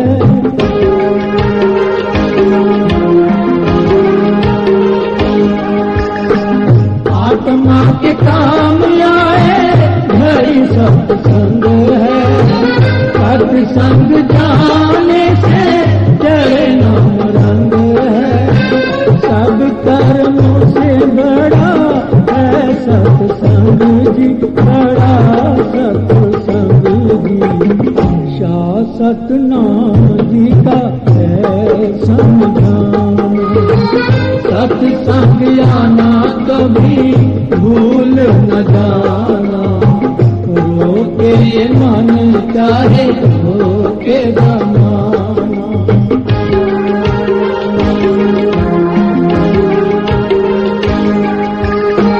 सत्संग आना कभी भूल न जाना।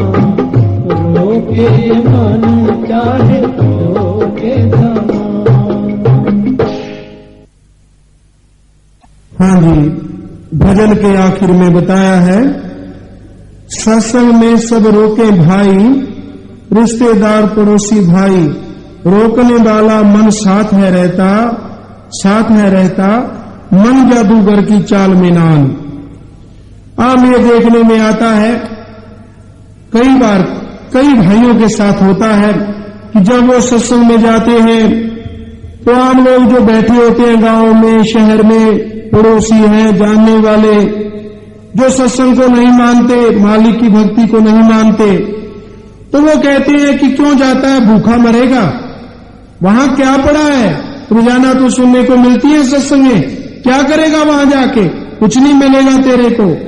ऐसे ही चला जाता है।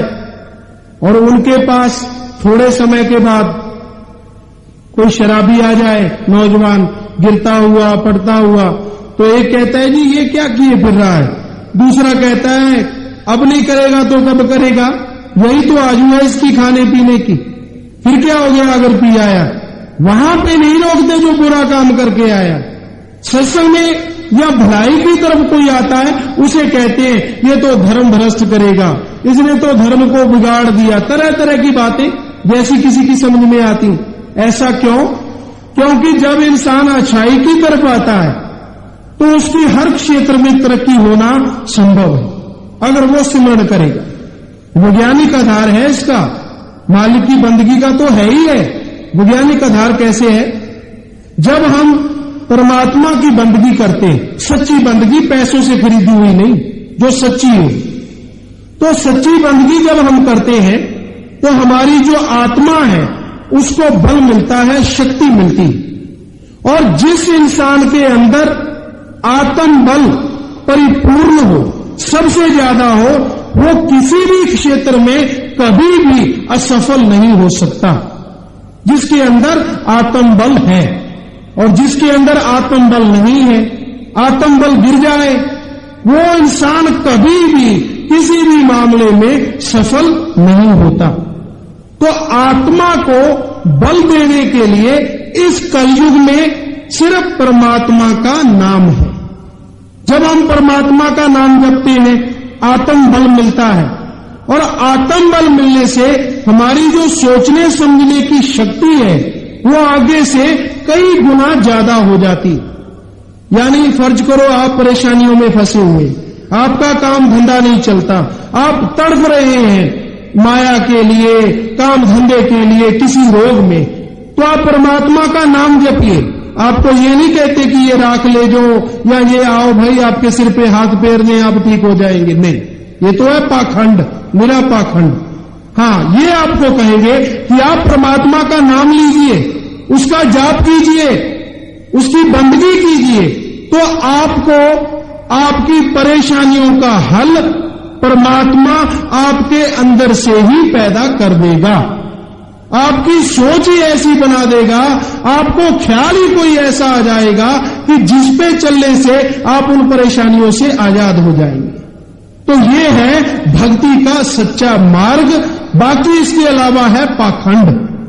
तो भाई, परमात्मा का नाम लेने से जो इंसान खुद झूठ से जुड़ा है वो रोकता है, और मन तो रोकता ही रोकता है, क्योंकि ये बुराई का प्रतीक है। हाँ जी, इस बारे में बताया है, मन का ये काम है कि किसी को अपने दायरे से बाहर नहीं जाने देता।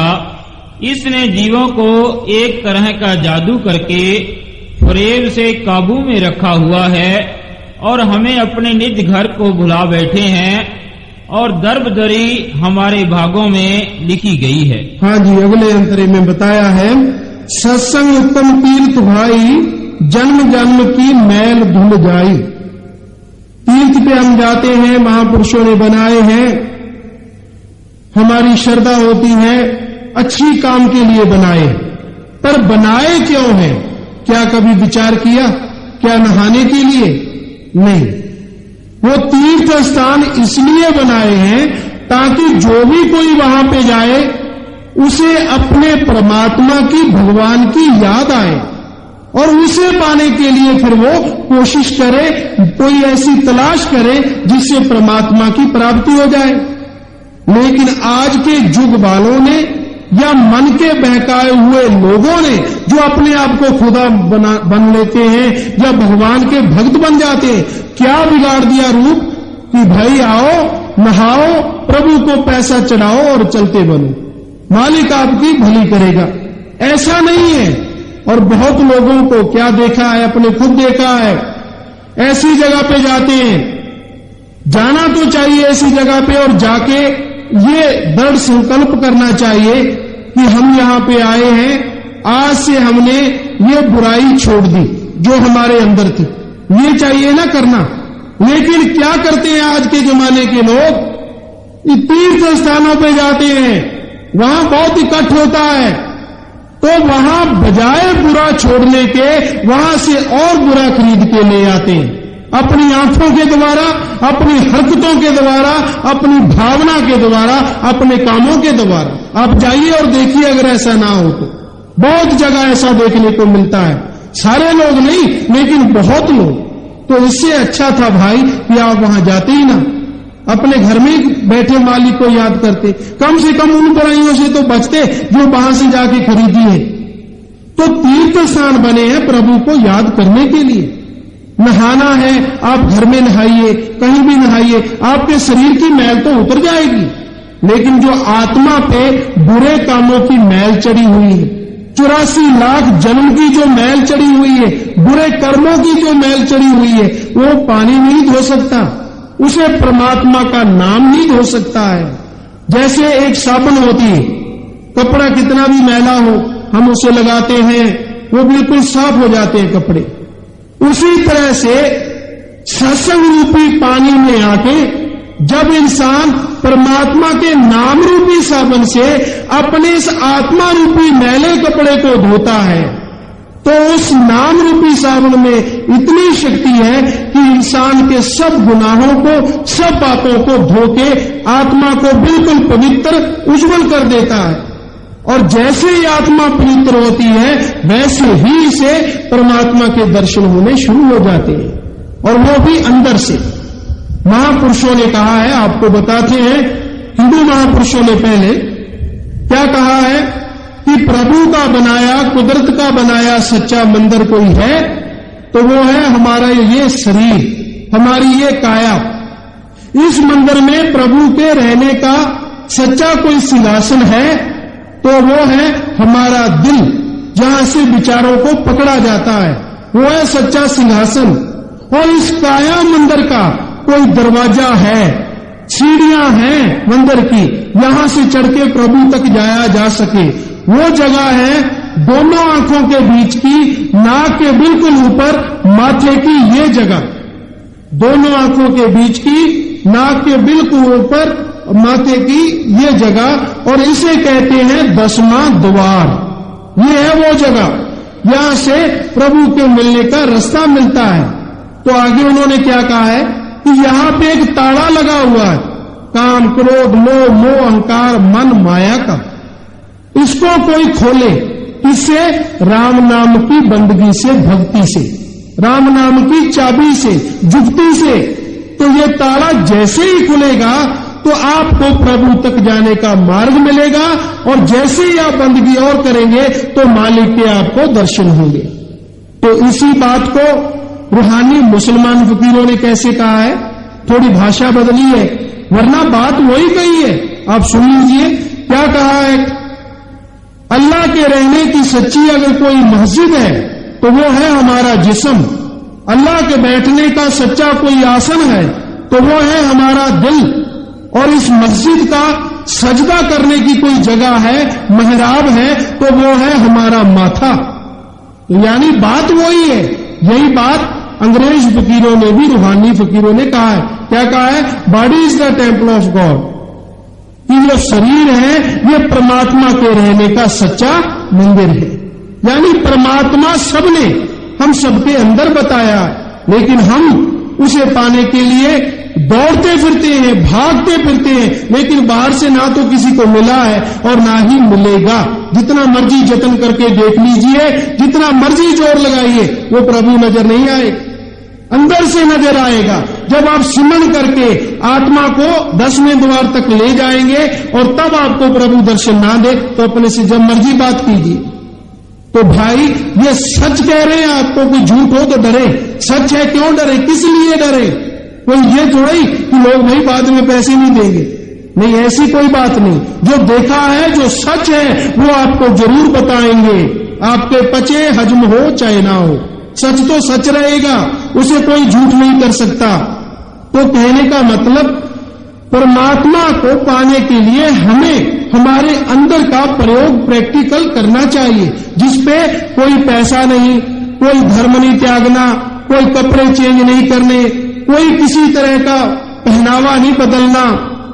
बस करना क्या है, जब भी समय मिले, जब भी अवसर मिले, जीवा से प्रभु का नाम अंदर ही अंदर बोलते रहना है, जिसके लिए कोई फालतू समय भी नहीं निकालना। कोई शरीर को नहलाना या धोना जरूरी नहीं है, जैसे भी आप हैं। शरीर की अवस्था कैसी भी है, लेटे हैं, बैठे हैं, पैदल जा रहे हैं, शरीर की अवस्था से कोई मतलब नहीं। मतलब है आप जीवा से प्रभु की बंदगी करें, मालिक को याद करें, तो मालिक आपको जरूर दर्शन देगा, आपको अंदर से जरूर नजर आएगा। अब एक बार एक डॉक्टर साहबान मिले, हार्ट स्पेशलिस्ट, जो दिल के सर्जरी के होते हैं। तो वो कहने लगे, महाराज जी हमने तो बहुत सर्जरी की है, बहुत दिनों के ऑपरेशन किए हैं, कभी हमें तो भगवान बैठा हुआ नजर नहीं आया। तो अपने कहा, भैंस होती है, उसका लेवा होता है ना, दूध आता है, थन होते हैं, आप वहां की सर्जरी करना, आपको एक बूंद दूध नहीं दिखाई देगा। जब बच्चा उसका भैंस का आता है, उसकी भावना पैदा होती है, तो वो दूध उसके लेवे में, थनों में आ जाता है। आपने देखा कभी पहले दूध? कहने लगा नहीं। तो भाई ये तेरी अकल चतुराई से भगवान दिल में नजर नहीं आएगा। जब तेरी सच्ची भावना, सच्ची तड़प पैदा हो जाएगी, तू सिमरण करेगा, तो वो मालिक तुझे दिल में नजर आएगा, कण कण में नजर आएगा। तो उसने नाम लिया और कहने लगा मैं देखूंगा। महीने बाद आया और लेट गया, कहने लगा जी मालिक तो वाकई मेरे अंदर नजर आ रहा है। अपने कहा नहीं, तेरे को बलेखा पड़ रहा होगा। कहने लगा जी बलेखा कैसे, जब मैंने देखा है। तो भाई ये तो एक आदमी की नहीं, कोई बड़ाई नहीं कर रहे कि हमने दिखाया, नहीं, हम तो सेवक हैं, दिखाने वाला है आपका परमात्मा। आपकी शक्ति, दृढ़ संकल्प नाम जपने का, प्रभु की बंदगी करने का अगर आप ले लें कि हम जब भी समय मिलेगा नाम जपेंगे, तो मालिक आपको आपके अंदर से जरूर नजर आएगा। किसी की शक्ति के द्वारा नहीं, परमात्मा की बंदगी के द्वारा, मालिक के नाम के द्वारा। बिना दाम के मालिक नजर आ सकता है, दाम से कभी मालिक नजर नहीं आएगा। हाँ, खुशियां मिल सकती हैं, जैसा आपको कहा वैसा दान करे तो। हाँ जी, तो आखिरी अंतरे में बताया है, आत्मा के काम आए घड़ी सत्संग है, सत्संग जाने से चढ़े नाम रंग है, सब कर्मों से बड़ा है सत्संग जी, शाश्वत नाम जी का है समझाना। इस बारे में बताया है भागवत 11-12 स्कंद अध्याय पहले दूसरे में भगवान श्री कृष्ण जी सत्संग की बात फरमाते हैं, हे उद्धव, ना योग, ना ज्ञान, ना धर्म पुस्तकों के पढ़ने, ना तप, ना त्याग, ना दूसरों की सेवा, ना दान, ना पूजा पाठ, ना वेदों के पाठ, ना तीर्थ और ना ही मन इंद्रियों के दमन करने से मुझे दीन इतनी आसानी से नहीं पा सकते जितनी जल्दी के सत्संग या साधु संग करके, जिसके साथ हमारे दूसरे दुनियावी असर और संस्कार दूर हो जाते हैं। हाँ जी, कि इंसान एक अग्नि के पास बैठा हुआ है, चारों तरफ आग लगी हुई है, वो बीच में बैठ गया। देखने वाले पे बहुत प्रभाव पड़ता है, सीधे साधे लोगों पे, कि वाकई ये तो कमाल का आदमी है, ऐसी तो आग ही कुछ नहीं कह रही। ऐसा करने से लोगों में वाहवाही हो सकती है, पैसा भी इकट्ठा हो सकता है, शरीर भी दृढ़, सहन शक्ति उसकी बढ़ सकती है, लेकिन परमात्मा ऐसे ढोंगी के इर्द गिर्द नहीं होता। अगर कोई कहता है कि ठंडा पानी सिर में डालते रहो परमात्मा मिल जाएगा, तो भाई जो मेंढक मछलियां पानी में रहती है वो तो कब की परमात्मा को पा लेती, उन्होंने क्यों नहीं पाया?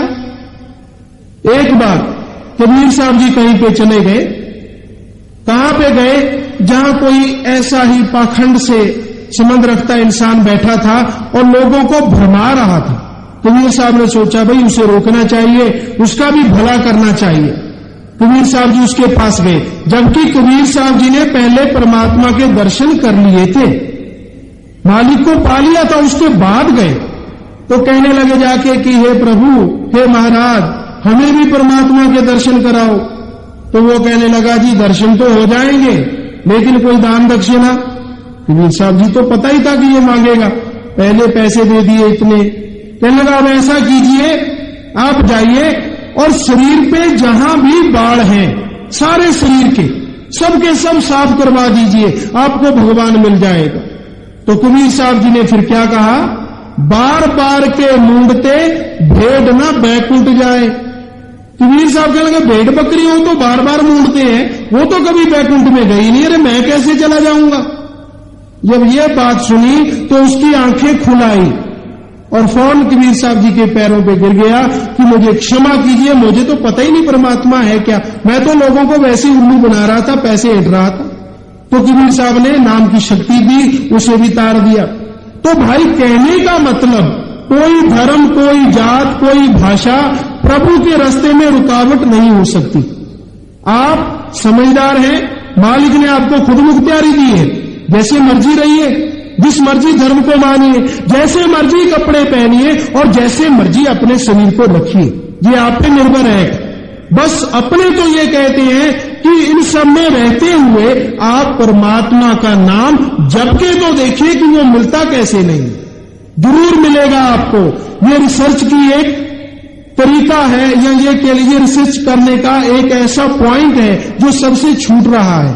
हम रिसर्च बाहर करते हैं, चंद्रमा तक पहुंच गया इंसान, मंगल ग्रह तक जाना चाह रहा है, अरे अपने अंदर भी तो जाके देख, कौन सा तेरे लिए प्रयोगशाला खोलनी पड़ेगी, कोई धन खर्च नहीं होगा, वो शब्द बताएंगे तेरे को, तू उनका जाप करना और फिर देखना कि तेरे अंदर से कुछ मिलता है कि नहीं। जो ब्रह्मंडे सो पिंडे, जो खोजे सो पावे, जो ब्रह्मांड के अंदर है वो वाकई ही 100% सच है, हमारे अंदर भी है, ये नकल है और हमारे अंदर असल है। आप देखेंगे, एक सूरज की तरफ आप देखें, हठ योगी है तो बात अलग है, वो 3-4 घंटे देख सकता है, लेकिन आम इंसान ज्यादा देर सूरज को नहीं निहार सकता। लेकिन हमारे अंदर तो गुरु साहिबानों ने कहा है लाखों चंद्रमा, लाखों सूरज हमारे अंदर हैं। उनका कहने का मतलब देवी देवते नहीं, उनका कहने का मतलब है कि जितना प्रकाश चंद्रमा में है, जितना प्रकाश सूरज में है, इतने प्रकाश देने वाले दीप हमारे अंदर लाखों हैं। और अजीब बात तो ये है कि हम इन आंखों के द्वारा उनको सीधा देख सकेंगे, बिल्कुल नजदीक से, जो कि हैरानी की बात है, जो कि झूठ लगती है। लेकिन जब हम नाम के द्वारा, नाम की शक्ति के द्वारा इन आंखों को बिल्कुल साफ कर लेते हैं, दुनिया की तरफ से ये बंद होगी, दुनिया की कोई चीज नजर नहीं आएगी और अंदर की तरफ यही आंखें खुल जाएंगी, जो सच देखेंगी, अंदर की हर चीज को देखेंगी और इनको देखते हुए, बंदगी करते हुए परमात्मा में तक आपको ले जाएंगी, मालिक से आपको मिला देंगी। तो भाई यही कहा है, आत्मा के काम आए घड़ी सत्संग है, सत्संग जाने से चढ़े नाम रंग है, सब कर्मों से बड़ा है सत्संग जी, शाश्वत नाम जी का समझाना। कि भाई बेपरवाह शाश्वत नाम सिंह जी महाराज ने आपको समझाया है, बताया है इस भजन के द्वारा कि सत्संग जो है वहां पे अगर हम आके अमल करें तो सब कर्मों से बड़ा है, सब बुरे कर्म इससे बदल के अच्छे बन जाते हैं। सत्संग की बात कि एक बार दो चोर थे, वो कहीं पे चोरी करने जा रहे थे, सच्ची बात है ये। तो उनमें से एक कहने लगा, वहां पे सत्संग थी रूहानी फकीरों की, कि मैं तो सत्संग सुनूंगा।